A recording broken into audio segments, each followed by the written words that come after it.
നമസ്കാരം. ഇന്ന് IFPHന്റെ ഇടതടവില്ലാതെ തുടർന്നു വരുന്ന വെബ് പരമ്പരയുടെ 1491 ദിവസം. ഇന്ന് മലയാളം സെഷനിൽ നമുക്കൊരു ക്ലാസ് ആണ്. ക്ലാസ് നയിക്കുന്നത് മറ്റാരുമല്ല, ഡോക്ടർ PS നിത്യ. നമുക്ക് സുപരിചിതയായ നമ്മുടെ ഫാക്കൽറ്റി ഡോക്ടർ PS നിത്യയാണ്. നിത്യ ഡോക്ടറുടെ ക്ലാസ് ശ്രവിക്കുന്നതിന് വേണ്ടി ഇന്ന് സൂം പ്ലാറ്റ്ഫോമിൽ എത്തിയിട്ടുള്ള എല്ലാ ബഹുമാന്യരായ ഡോക്ടേഴ്സിനെയും ഹോമിയോപ്പതി സ്നേഹികളെയും സ്റ്റുഡൻസിനെയും എല്ലാവരെയും ഞാൻ സ്നേഹപൂർവ്വം ഇന്നത്തെ മലയാളം സെഷനിലേക്ക് സ്വാഗതം ചെയ്യുന്നു. ഇന്നത്തെ ക്ലാസ് തുടങ്ങുന്നതിന് മുമ്പായി ഒരു നിമിഷം ഈശ്വര പ്രാർത്ഥന. നന്ദി. നിത്യ ഡോക്ടർ നമുക്ക് ഒരുപാട് ക്ലാസ്സുകൾ വളരെ മനോഹരമായി തന്നെ ഇതിനകം എടുത്തിട്ടുണ്ട്. ഇന്നത്തെ വിഷയം ജീവിത മധ്യത്തിലെ പ്രതിസന്ധികളും ഹോമിയോപ്പതിയും എന്ന വിഷയത്തെ കുറിച്ചാണ് ഡോക്ടർ ഇന്ന് ക്ലാസ് എടുക്കുന്നത്. നല്ലൊരു ക്ലാസ് പ്രതീക്ഷിച്ചുകൊണ്ട് ഡോക്ടറെ ഇന്നത്തെ ക്ലാസ്സിലേക്ക് സ്വാഗതം ചെയ്യുന്നു. ഡോക്ടറെ ക്ലാസ്സോട്. Okay, good evening. നമ്മൾ സാധാരണ ഞാൻ എൻ്റെ എല്ലാ പ്രസന്റേഷനകത്തും കുറെ കഥകളുമായിട്ടാണ് വരുന്നത് അല്ലെ. ഈ പ്രാവശ്യവും നമ്മുടെ ടോപ്പിക് എന്ന് പറയുന്നത് കുറച്ച് ഭയങ്കര ഇമ്പോർട്ടന്റ് ആയതുകൊണ്ടാണ് ധനേഷ് സാർ പറഞ്ഞപ്പോൾ തന്നെ ഞാൻ ഈ ടോപ്പിക്ക് പറഞ്ഞത്. കാരണം എന്താ എൻ്റെ വിഷയം എന്ന് വെച്ച് കഴിഞ്ഞാല് ഈ മിഡ് ലൈഫ് ക്രൈസിസ് എന്ന് പറയുന്ന സാധനം ഭയങ്കര പ്രശ്നമായിട്ടിരിക്കുകയാണ്. കാരണം മെനഞ്ഞാന്നൊരു കുട്ടി, ഒരു സ്കൂൾ ടീച്ചർ രാത്രി ഇതേപോലെ ഒരു 7 മണിയൊക്കെ ആയപ്പോൾ 6:30-7 മണിയൊക്കെ ആയപ്പോൾ എന്നെ വിളിച്ചു. പുള്ളിക്കാരത്തി ഗവൺമെന്റ് സ്കൂളിൽ ടീച്ചറാണ്, വെൽ ഓഫ്, നല്ല ഫാമിലി, വെൽ സെറ്റിൽഡ്, ഹസ്ബൻഡും ഒക്കെ ഭയങ്കര എന്താ പറയുക ഗവൺമെന്റ് ഉദ്യോഗസ്ഥനാണ്. വേറെ പ്രത്യേകിച്ച് ഇഷ്യൂസ് ഒന്നും അവരുടെ ഫാമിലിക്കകത്ത് പറയത്തക്ക രീതിയിലില്ല. ജോയിന്റ് ഫാമിലിയാണ്, 2-3 പേര് ചേർന്ന് ബ്രദേഴ്സും സിസ്റ്റേഴ്സും കൂടെ ഒക്കെ ഒരു ഫാമിലിക്കകത്ത് ഭയങ്കര ഹാപ്പി ആയിട്ട്. കാരണം അവരുടെ ഹസ്ബൻഡ് അച്ഛൻ ഒരു നല്ല ഒരു ഫേമസ് ബിസിനസ്മാൻ ആണ്.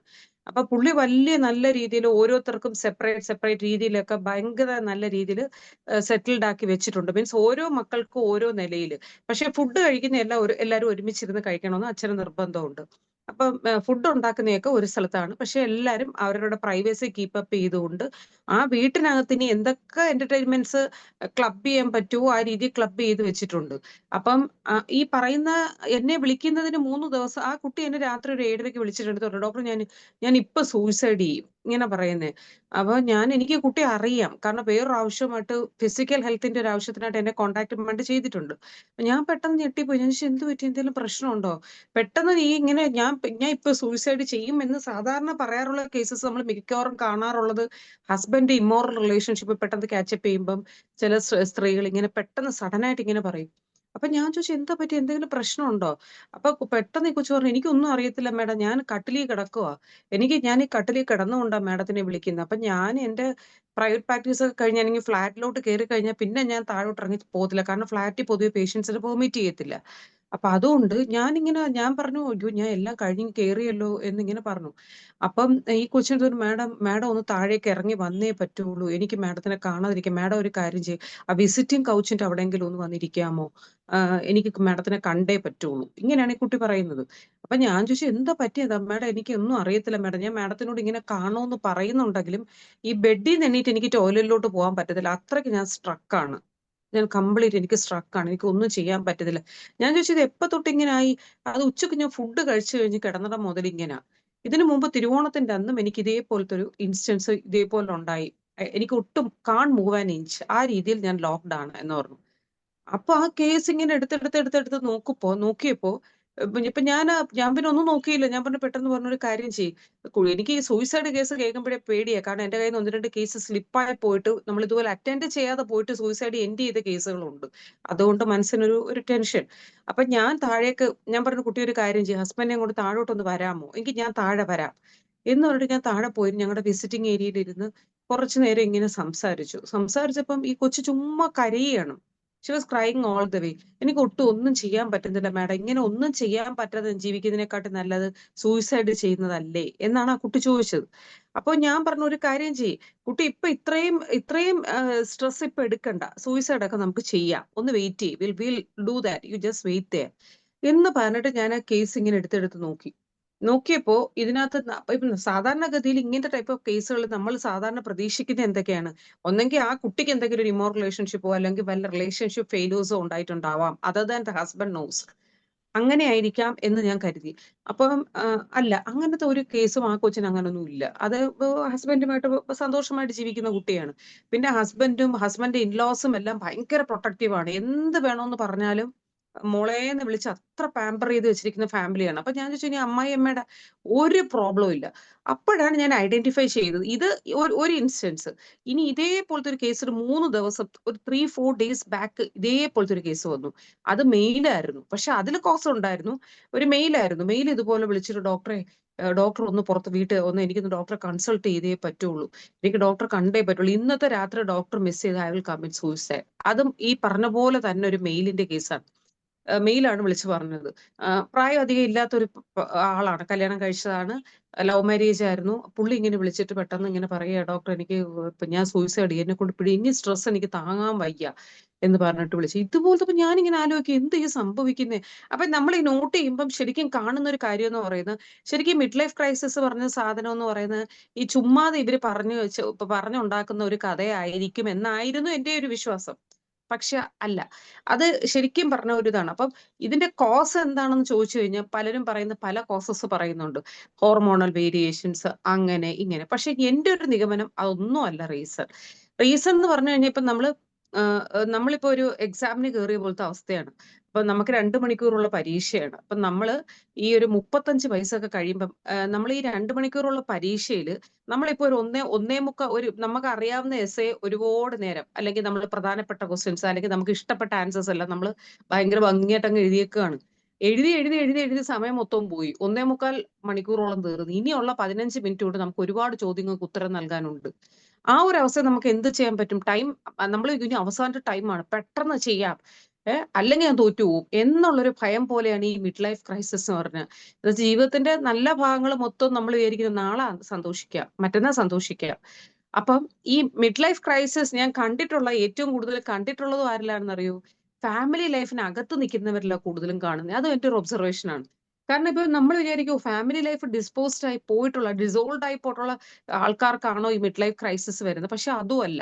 കാരണം എന്ന് പറഞ്ഞാൽ ഫാമിലി ലൈഫിനകത്ത് ഇഷ്യൂസ് ഉള്ളവര്, അവർക്ക് മനസ്സിലായി അവർ ചിലപ്പോൾ സെപ്പറേറ്റഡ് ആയിരിക്കും, അല്ലെങ്കിൽ സിംഗിൾ ആയിരിക്കും. എന്തോ ആയാലും അവർ അവരുടേതായ ഹാപ്പിനെസിന്റെ വേൾഡ് അവർ ക്രിയേറ്റ് ചെയ്യുന്നുള്ളൂ. ദേ മേഡ് എ സൊല്യൂഷൻ. അവർക്ക് ആ ക്വസ്റ്റിന് ആൻസർ കൊടുത്തു കഴിഞ്ഞു. അപ്പം അവർക്ക് ഈ പറഞ്ഞ ക്രൈസിസിലൂടെ കടന്നു പോകുന്നില്ല. പിന്നെ ആരാ കടന്നു പോകുന്നത്? ഈ പറഞ്ഞ പോലെ ഫാമിലിക്ക് അകത്ത് നിൽക്കുന്നതാണ്. അപ്പം ഈ ഫാമിലിക്ക് അകത്ത് നിൽക്കുന്ന ആൾക്കാരുടെ ഇടയിൽ എന്താണ് കപ്പിൾസിന്റെ ഇടയിൽ സംഭവിക്കുന്നത്, അത് നമ്മൾ മനസ്സിലാക്കേണ്ടിയിരിക്കുന്നു. എന്താണ് ഒരു മെയിലിന്റെ നീഡ്, എന്താണ് ഒരു ഫീമെയിലിന്റെ നീഡ്, എന്താണ് ആ ഡിഫറൻസ് വരുന്നത്. അപ്പം ഞാൻ മെനഞ്ഞാന്നൊരു കേസ് ഞാൻ ആദ്യം ആ മെയിലിന്റെ കേസ് ഒന്ന് പറയാം. ഈ മിഡ് ലൈഫ് ക്രൈസിസ് ഈ റീസെന്റ് കുറെ കേസസ് വരുന്നുണ്ട്. അപ്പോൾ ആ മെയിലിന്റെ കേസ് പറഞ്ഞു വെച്ചാൽ, മെയിൽ പെട്ടെന്ന് വന്നിട്ട് പറഞ്ഞു, അപ്പം വൈഫും എന്നെ വിളിച്ചിരുന്നു. വൈഫ് എന്നെ വിളിച്ചിട്ട് പറഞ്ഞു, ഡോക്ടറെ പുള്ളി ഇതുപോലെ എന്തൊക്കെയോ ബിസിനസ് ചെയ്യുന്ന ആളാണ്. അപ്പം പുള്ളി ഒട്ടും അടുത്തോട്ട് കിട്ടുന്നില്ല. അപ്പോ ആ കുട്ടിയും എന്താ പറയുന്നത് വന്നു. പക്ഷെ കുട്ടിയെ കണ്ടപ്പോ ഞാൻ കണ്ടൊരു കാഴ്ച എന്താ വെച്ചാൽ, കുട്ടി അങ്ങ് ജീവിതത്തിലെ ദുഃഖങ്ങളുടെ മൊത്തം അതിന്റെ മുഖത്ത് കാണാനുണ്ട്. അതിന്റെ ഡ്രസ്സിലും എല്ലാം ഭയങ്കരമായിട്ടുള്ള ഫ്ലാബി ആയിട്ടുള്ള ഡ്രസ്സും, മുടിയൊക്കെ പാറി പറന്ന് ഭയങ്കര മിടുക്കിയായിട്ടുള്ള ഒരു മോള് മറ്റേ ബുക്കർ റെക്കോർഡും ഒക്കെ നേടിയ ഒരു മോള്. അങ്ങനത്തെ ഒരു കേസായിരുന്നു. അപ്പൊ ഇയാള് വന്നിങ്ങനെ സംസാരിച്ചുകൊണ്ടിരിക്കുമ്പോ ഇയാള് പറയണേന്ന് വെച്ച് കഴിഞ്ഞാൽ, ഡോക്ടറെ എനിക്കിനി എന്ത് ചെയ്യണോന്ന് അറിയത്തില്ല. ഞാൻ ചോദിച്ചു, എന്ത് പറ്റി? എന്താ പ്രശ്നം എന്തുവാ? ഞാൻ ചോദിച്ചു, നിങ്ങൾ തമ്മിലുള്ള ഇഷ്യൂസ് ആണോ? അല്ല. പിന്നെ എന്താണ് പ്രശ്നം എന്തുവാ? അത് ഡോക്ടർ, ഞാനൊരു ലേഡിയുമായിട്ട് റിലേഷൻഷിപ്പിലായിപ്പോയി. ആ ലേഡി അവരും ഫാമിലിയിലാണ്, വേറെ ഫാമിലിയിൽ ജീവിക്കുകയാണ്. പക്ഷേ ആ ലേഡി ഒരു 4.5 വർഷമായിട്ട് കല്യാണം കഴിച്ച് ജീവിച്ചിട്ടും അവർക്ക് മക്കളില്ല. അപ്പം ആ ലേഡി ഇയാളുമായിട്ട് റിലേഷൻഷിപ്പിലായിട്ട് ഷീസ് ക്യാരിയിങ് നൗ, പ്രഗ്നന്റ് ആണ്. അപ്പൊ ആ ലേഡി ഒരു കാരണവശാലും ഈ കുട്ടിയെ കളയത്തില്ല. കാരണം അവർക്ക് 5 വർഷത്തിന് ശേഷം എങ്ങാണ്ടാണ് ഈ ഒരു കുഞ്ഞിനെ കിട്ടിയത്.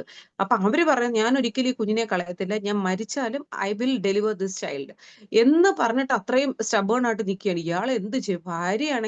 ഭാര്യയാണെങ്കിൽ അയ്യോ എന്റെ ചേട്ടന്റെ ചുണ്ട് ചുമന്നിരിക്കുന്നു, എന്റെ ചേട്ടന്റെ കണ്ണ് കറുത്തിരിക്കുന്നു, അയ്യോ ചേട്ടൻ വെള്ളം കുടിച്ചില്ല, ചോറ് തിന്നില്ല എന്നും പറഞ്ഞ് ജീവൻ കളയുന്ന ഒരു വൈഫാണെങ്കിൽ ഇപ്പുറത്തെ സൈഡിലും. അപ്പൊ ഞാൻ ഇങ്ങനെ ചോദിച്ചു, ഇത്രയും സ്നേഹമുള്ള ഒരാളെ കളഞ്ഞിട്ട് നിങ്ങൾക്ക് എങ്ങനെ അങ്ങനെ ചെയ്യാൻ തോന്നി? എങ്ങനെ അങ്ങനെ ഒരു റിലേഷൻഷിപ്പിൽ നിങ്ങൾ പോയി എന്ന് ചോദിച്ചു. ഈ പറഞ്ഞ ക്വസ്റ്റ്യനുള്ള ആൻസർ ആണ് നമ്മുടെ ക്ലാസ്. അതായത് നമുക്കിപ്പോ നമ്മൾ കുറച്ച് നാട്രമോറോ അല്ലെങ്കിൽ കുറച്ച് എന്താ പറയുന്നത് സ്റ്റാഫിസാഗ്രിയോ കാസിനോസിനോ അയേഡമോ അല്ലെങ്കിൽ കൊണിയമോ ആ മെഡിസിൻസിന്റെ ഡിസ്കഷനേക്കാളും നമ്മുടെ ഹോമിയോ ഡോക്ടേഴ്സ് കുറച്ചും കൂടെ ഇമ്പോർട്ടൻസ് കൊടുക്കേണ്ട ഒരു ടോപ്പിക്കാണെന്ന് എനിക്ക് തോന്നിയത് കൊണ്ടാണ് ഈ ഒരു ടോപ്പിക് എടുത്ത് ഞാൻ ഇട്ടത്. മെഡിസിൻ ഡിസ്കഷൻ നമുക്ക് ലാസ്റ്റ് വരാം. അപ്പം ആ കേസിനകത്ത് ഞാൻ ഇങ്ങനെ ചോദിച്ചു, അപ്പൊ ഈ വൈഫ് എന്ന് വെച്ചാൽ ഭയങ്കര സ്നേഹമുള്ള കുട്ടി. ആ കൊച്ചു പറയുന്നത് വെച്ച് കഴിഞ്ഞാൽ ഡോക്ടർ എന്റെ ഹസ്ബൻഡ് അയാളാണെങ്കിൽ പയ്യൻ നല്ല എന്താണ് ജിമ്മനാണ്, നല്ല മസിലും ഒക്കെ ആയിട്ട് നല്ല സ്റ്റൈലിഷ് ആയിട്ട് നിൽക്കുന്നത്. പെങ്കൊച്ചാണെങ്കിൽ കാറ്റടിച്ചാൽ ഒടിഞ്ഞു വീഴും, അതേപോലത്തെ അവസ്ഥയിൽ നിൽക്കും ആ കൊച്ച്. പക്ഷെ ഈ കൊച്ചു പറയുന്ന കേട്ടാൽ നമുക്ക് തോന്നും ഈ ചെറുക്കൻ എന്ത് വലിയ സിനിമാ നടൻ വല്ല ആണോ എന്ന് നമുക്ക് തോന്നും. അയ്യോ ഡോക്ടർ, ഞാൻ രാവിലെ പുള്ളിക്ക് 5 മുട്ടയുടെ വെള്ളം കൊടുക്കണം, 11 മണിക്ക് ജ്യൂസ് കൊടുക്കണം, എനിക്ക് 12:30ക്ക് മോര് വെള്ളം കൊടുക്കണം പുള്ളിക്ക്, പിന്നെ ചോറിനകത്ത് പുള്ളിക്ക് ചിക്കൻ മസ്റ്റ് ആണ് എല്ലാ ദിവസവും. അപ്പൊ ഞാൻ തന്നെ പോയി ചിക്കൻ വാങ്ങിച്ച് ഞാൻ തന്നെ ഇങ്ങനെ ചെയ്യും. ഞാനിങ്ങനെ ഓർത്തു, എന്റെ ദൈവമേ ഈ കൊച്ച് എങ്ങനെ ഇത് താങ്ങും എന്നുള്ള ഒരു ഇതിലാണ് എനിക്ക് പെട്ടെന്ന് കണ്ടപ്പോ തോന്നിയത്. അപ്പൊ ഞാനിങ്ങനെ അയാളോട് ചോദിച്ചു, ഡോക്ടറെ ഞാൻ ചോദിച്ചു, നിങ്ങൾ എന്താ ഇങ്ങനെ ഇത്രയും സ്നേഹമുള്ളൊരു സ്ത്രീ, ഇതിനപ്പുറത്തോട്ട് സ്നേഹമുള്ള സ്ത്രീയെ കിട്ടുമോ? അപ്പൊ അയാൾ പറഞ്ഞൊരു ഇതെന്ന് വെച്ചാൽ, ഡോക്ടർ എനിക്ക് അറിയത്തില്ല, എനിക്ക് അവളോട് വെറുപ്പാ ഡോക്ടർ, അത് എന്തുകൊണ്ടാണെന്ന് എനിക്ക് അറിയത്തില്ല. ഇതാണ് ഇതിന്റെ ആൻസർ. അതായത് ഇപ്പൊ നമ്മൾ ഈ മനുഷ്യരിൽ തന്നെ മെയിൽ ആയാലും ഫീമെയിൽ ആയാലും ഈ ഓരോരുത്തരുടെയും ബോഡി സെറ്റപ്പ് നമുക്കറിയാം, നമ്മുടെ നെർവസ് സിസ്റ്റം ആണ് നമ്മളാക്കി മാറ്റുന്നത്, ഹോർമോൺസ് പ്ലസ് നെർവസ് സിസ്റ്റം. അപ്പൊ ഈ നെർവസ് സിസ്റ്റത്തിനകത്ത് നമ്മൾ നോക്കേണ്ട ഒരു കാര്യം എന്ന് വെച്ചാൽ ഓരോരുത്തർക്കും ഓരോ സെന്റർ ആയിരിക്കും കൂടുതൽ ആക്റ്റീവ് ആയിരിക്കുന്നത്. ഇപ്പൊ ചില പാർട്ട്നേഴ്സ്, നമ്മൾ കേസ് വരുമ്പോൾ തന്നെ നമ്മൾ ചിലപ്പോൾ ശ്രദ്ധിക്കും. അതായത് ഞാൻ ഈ പറഞ്ഞതിന് തുല്യമായിട്ടൊരു കേസ് എനിക്ക് ഇതിന് മുന്നേ ഒരിക്കൽ ഒരു കേസ് വന്നു. ഇതുപോലെ തന്നെ വൈഫ് ഭയങ്കര സുന്ദരി, 3 പെൺകുട്ടികളുണ്ട്, ഹസ്ബൻഡ് ഇൻഫോസിസിലോ നേവിയിലോ എന്തോ വലിയ ഉദ്യോഗസ്ഥൻ. വൈഫ് ഒരു ദിവസം കരഞ്ഞിട്ട് വരുവോ, ഡോക്ടറെ പുള്ളി ഒരു പെണ്ണിനെയും കൊണ്ട് ഒളിച്ചോടി പോയി. എന്തുകൊണ്ടാണ് പോയത്? അപ്പം ഞാനിങ്ങനെ ആലോചിച്ചു, അപ്പൊ ഞാൻ ചോദിച്ചാൽ ആരുടെ കൂടെ ഒളിച്ചോടി പോയത്? അത് ഡോക്ടർ മേളിലിരുന്ന ഷഹനാസ് ബ്യൂട്ടി പാർലറിൽ തയ്ക്കുന്ന ലേഡിയാണെന്ന് പറഞ്ഞു. ഞാൻ ഞെട്ടിപ്പോയി. ഈ പെണ്ണുമ്പിളയുടെ അടുത്തുപോലും നിർത്താൻ കൊള്ളൂലാത്തൊരു ഇത്, അത്രയ്ക്ക് ഭയങ്കര അപ്പിയറൻസിൽ ഭയങ്കര വ്യത്യാസമുള്ളൊരു ലേഡി. അപ്പൊ ഞാൻ ആലോചിച്ചു, ഇയാൾക്ക് തലയ്ക്ക് വല്ല അസുഖമുണ്ടോ? ആ ലേഡിയെ കണ്ട ആരും പോവില്ല കൂടെ. അവരെയും കൊണ്ട് ഒളിച്ചോടിയെന്നു ഈ ഫാമിലിയെ കളഞ്ഞിട്ട്. അപ്പൊ എന്താ ഇത് സംഭവിക്കുന്നത്? അപ്പൊ നമുക്ക് ചിന്തിക്കേണ്ട ഒരു കാര്യം, ഇപ്പൊ എല്ലാ ലേഡീസും പലപ്പോഴും ചിന്തിക്കുന്നത് എന്താന്ന് വെച്ച് കഴിഞ്ഞാൽ, നമുക്ക് ഈ ലേഡീസ് അല്ല ജെന്റ്സിനും ഇത് ആപ്ലിക്കബിൾ ആണ്. തിരിച്ചും ഈ പറഞ്ഞ mid life crisis not applicable to ladies only, മെയിൽസിന് നന്നായിട്ട് ആപ്ലിക്കബിൾ ആണ്. കാരണം ലേഡീസ് പലപ്പോഴും ചിന്തിക്കുന്നതും മെയിൽസ് ചിന്തിക്കുന്നതും അറിഞ്ഞിരിക്കേണ്ട ഒരു കാര്യം അതാണ്. അതായത് ഇപ്പോ ഒരാൾക്ക് പിന്നെ കൈനസ്തെറ്റിക് സെന്റർ ആണ് കൂടുതൽ ആക്റ്റീവ് ആയിട്ടുള്ള ഒരു പേഴ്സൺ ആണെങ്കിൽ ആ പേഴ്സൺ എപ്പോഴും എന്തായിരിക്കണം? ടച്ച് ആയിരിക്കും, തൊടാനായിരിക്കും ഭയങ്കര ഇഷ്ടം. ഒരാളെ കണ്ടു കഴിഞ്ഞാൽ അയാളെ തൊടാനും അയാളുമായിട്ട് ടച്ചിൽ വരാനാണ് കൂടുതൽ ഇഷ്ടപ്പെടുന്നത്. ഇപ്പൊ ഓൾഫാക്ടറി സെന്റർ ആക്ടിവേറ്റ് ആയിട്ടുള്ള ഒരാളാണെങ്കിൽ ഓപ്പോസിറ്റ് നിൽക്കുന്ന പാർട്ട്ണറിന്റെ മണം നമുക്ക് എന്താ സംഭവിക്കുന്നത് വെച്ചാൽ, ഈ ഫീമെയിൽസിന്റെ കേസിനകത്ത് യൂഷ്വലി എന്താ സംഭവിക്കുന്നത് വെച്ചാൽ, ഇപ്പൊ നമ്മളുടെ ഒരു കുറച്ചുകൂടെ ബാക്കിലോട്ടുള്ള തലമുറയ്ക്കകത്ത് നമ്മൾ കണ്ടേക്കണ ഒരു കാഴ്ച എന്ന് വെച്ചാൽ, അമ്മ കഷ്ടപ്പെട്ട് നേരം വെളുക്കുമ്പോഴേ കഞ്ഞിയും കറിയും വെച്ച് ചോറും വെച്ച് കൊടുത്ത് വീട്ടിലെ കാര്യങ്ങളെല്ലാം നോക്കുന്നതാണ് പക്കയായ ഒരു ലേഡി, അതാണ് ഉത്തമയായ ഒരു ഭാര്യ എന്നൊരു കോൺസെപ്റ്റ് അറിഞ്ഞോ അറിയാതെ നെക്സ്റ്റ് ജനറേഷനോട് കൺവേഡ് ആയിട്ടുണ്ട്.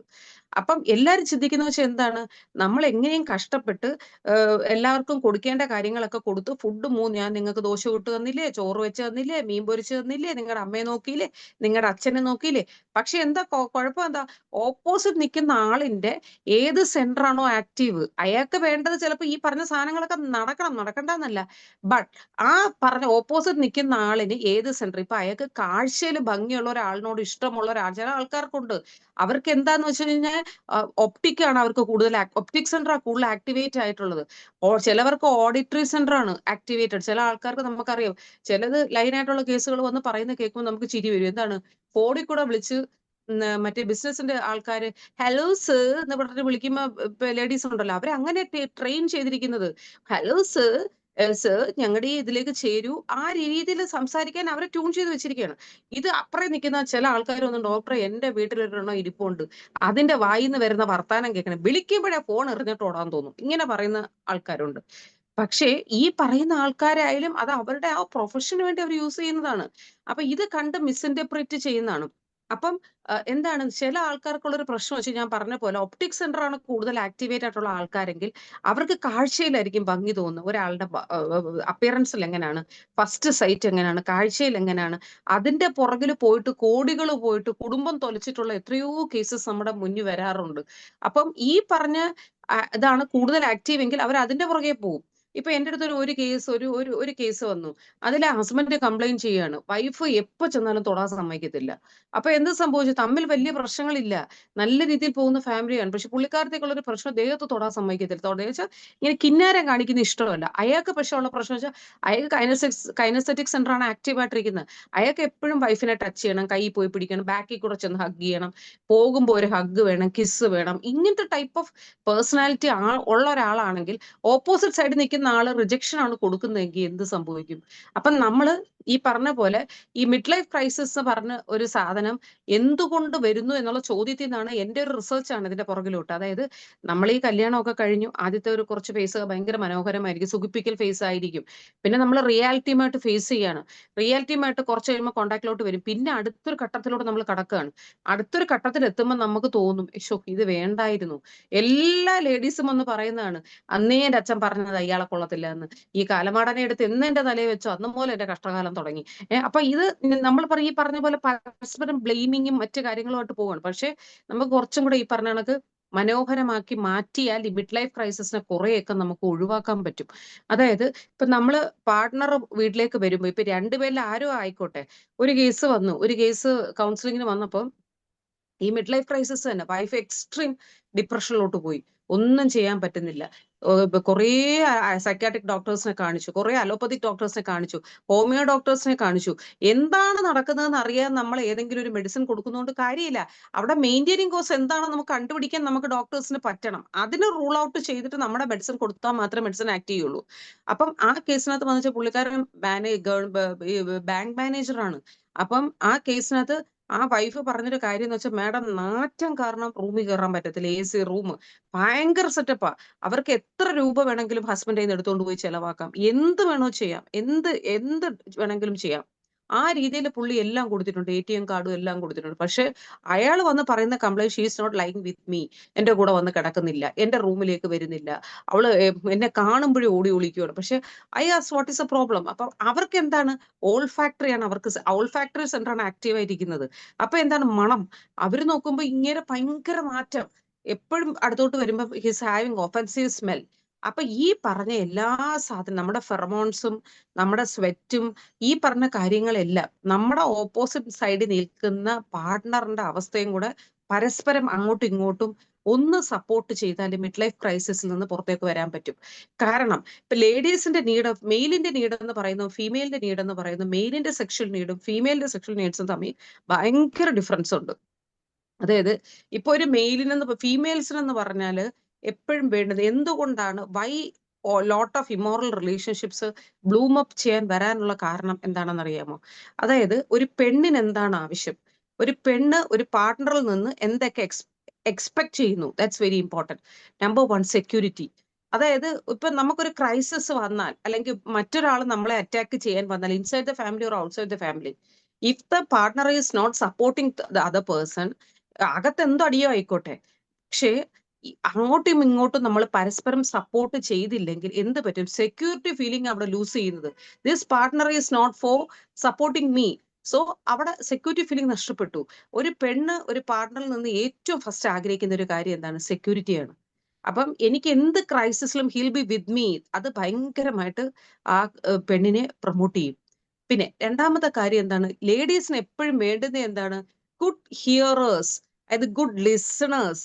ഏറ്റവും കൂടുതൽ ഇപ്പൊ സ്ത്രീകൾക്കെന്ന് പറഞ്ഞാൽ ഇപ്പൊ മിക്ക പാർട്ട്നേഴ്സും വന്ന് പറയും, ഒരു ഡോക്ടറുടെ ഒരു കേസ് വന്നു, the wife is making a lot of extramarital relationships and she is also a well versed doctor, female doctor.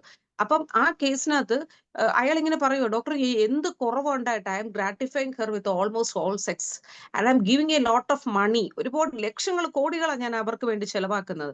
But what happen is she is not happy with me, എന്റെ കൂടെ നേരെ നിൽക്കും. She is making a lot of immoral relationship, just like H ഐമാരുമായിട്ടൊക്കെ നല്ല emotional relationships ഉണ്ടാക്കുന്നു. ഇവർക്ക് എന്തിന്റെ സൂക്കേടാണ് എന്നാ ചോദിക്കുന്നത്.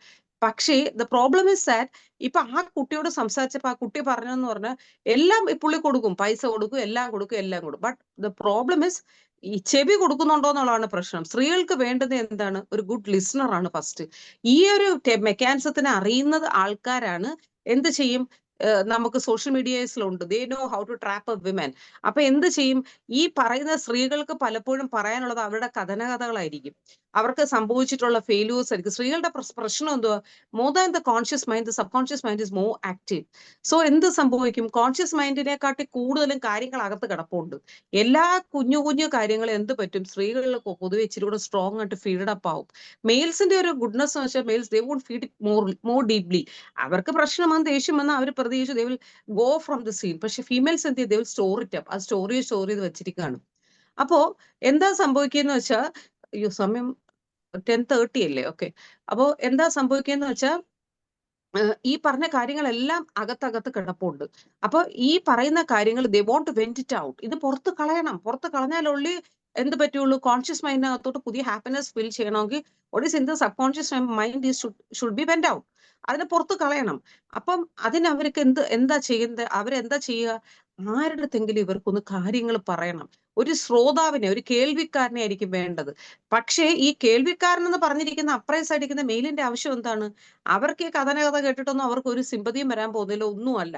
But what is happening for them? അവർക്ക് എന്താ ഇതെന്ന് വെച്ചാൽ അവര് നോക്കുന്നത്, what I felt is that പ്രണയം എന്ന് പറയുന്ന സാധനമൊക്കെ ബിഫോർ ഒരു എന്താ പറയുക, നമ്മുടെ ഒരു നമ്മുടെ മാരേജ് അതിന് മുന്നോ ആ ടൈമിലൊക്കെ യൂഷ്വലി പ്രണയം ലാസ്റ്റ് ചെയ്യാറുള്ളൂ. ബട്ട് ബാക്കിയുള്ള പ്രണയംസ് എല്ലാം എന്തിനാണ്?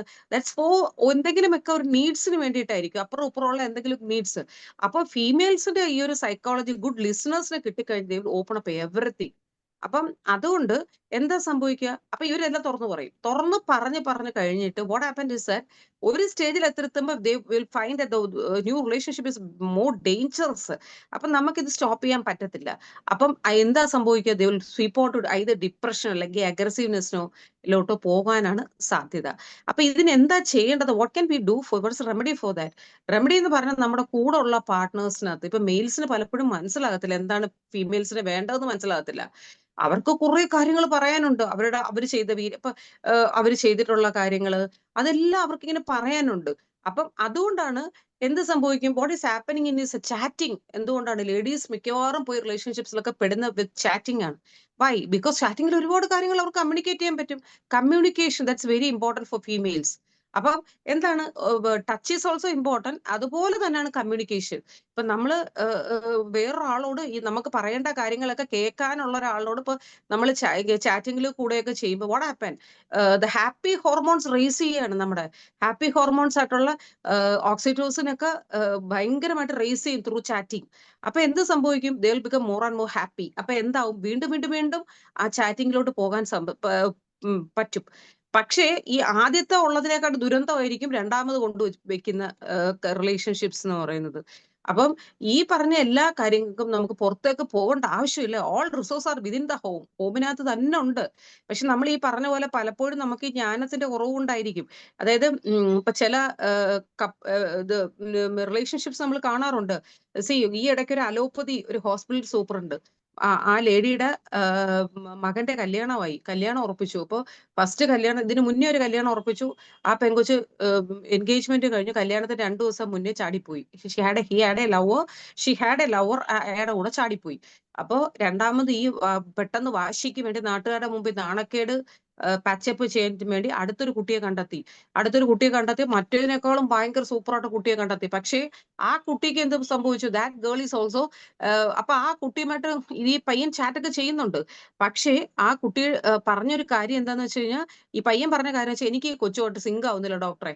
എന്താ പ്രശ്നം? നിനക്ക് എന്താ പ്രശ്നം? കാണാൻ നല്ല കൊച്ചു, വേറെ കുഴപ്പങ്ങളൊന്നുമില്ല. What is a problem? അപ്പൊ അവൻ പറഞ്ഞാൽ, മറ്റേ കൊച്ചു ചാടിപ്പോയെങ്കിലും I wish to communicate with that girl, but I can't communicate, make any communication with this girl.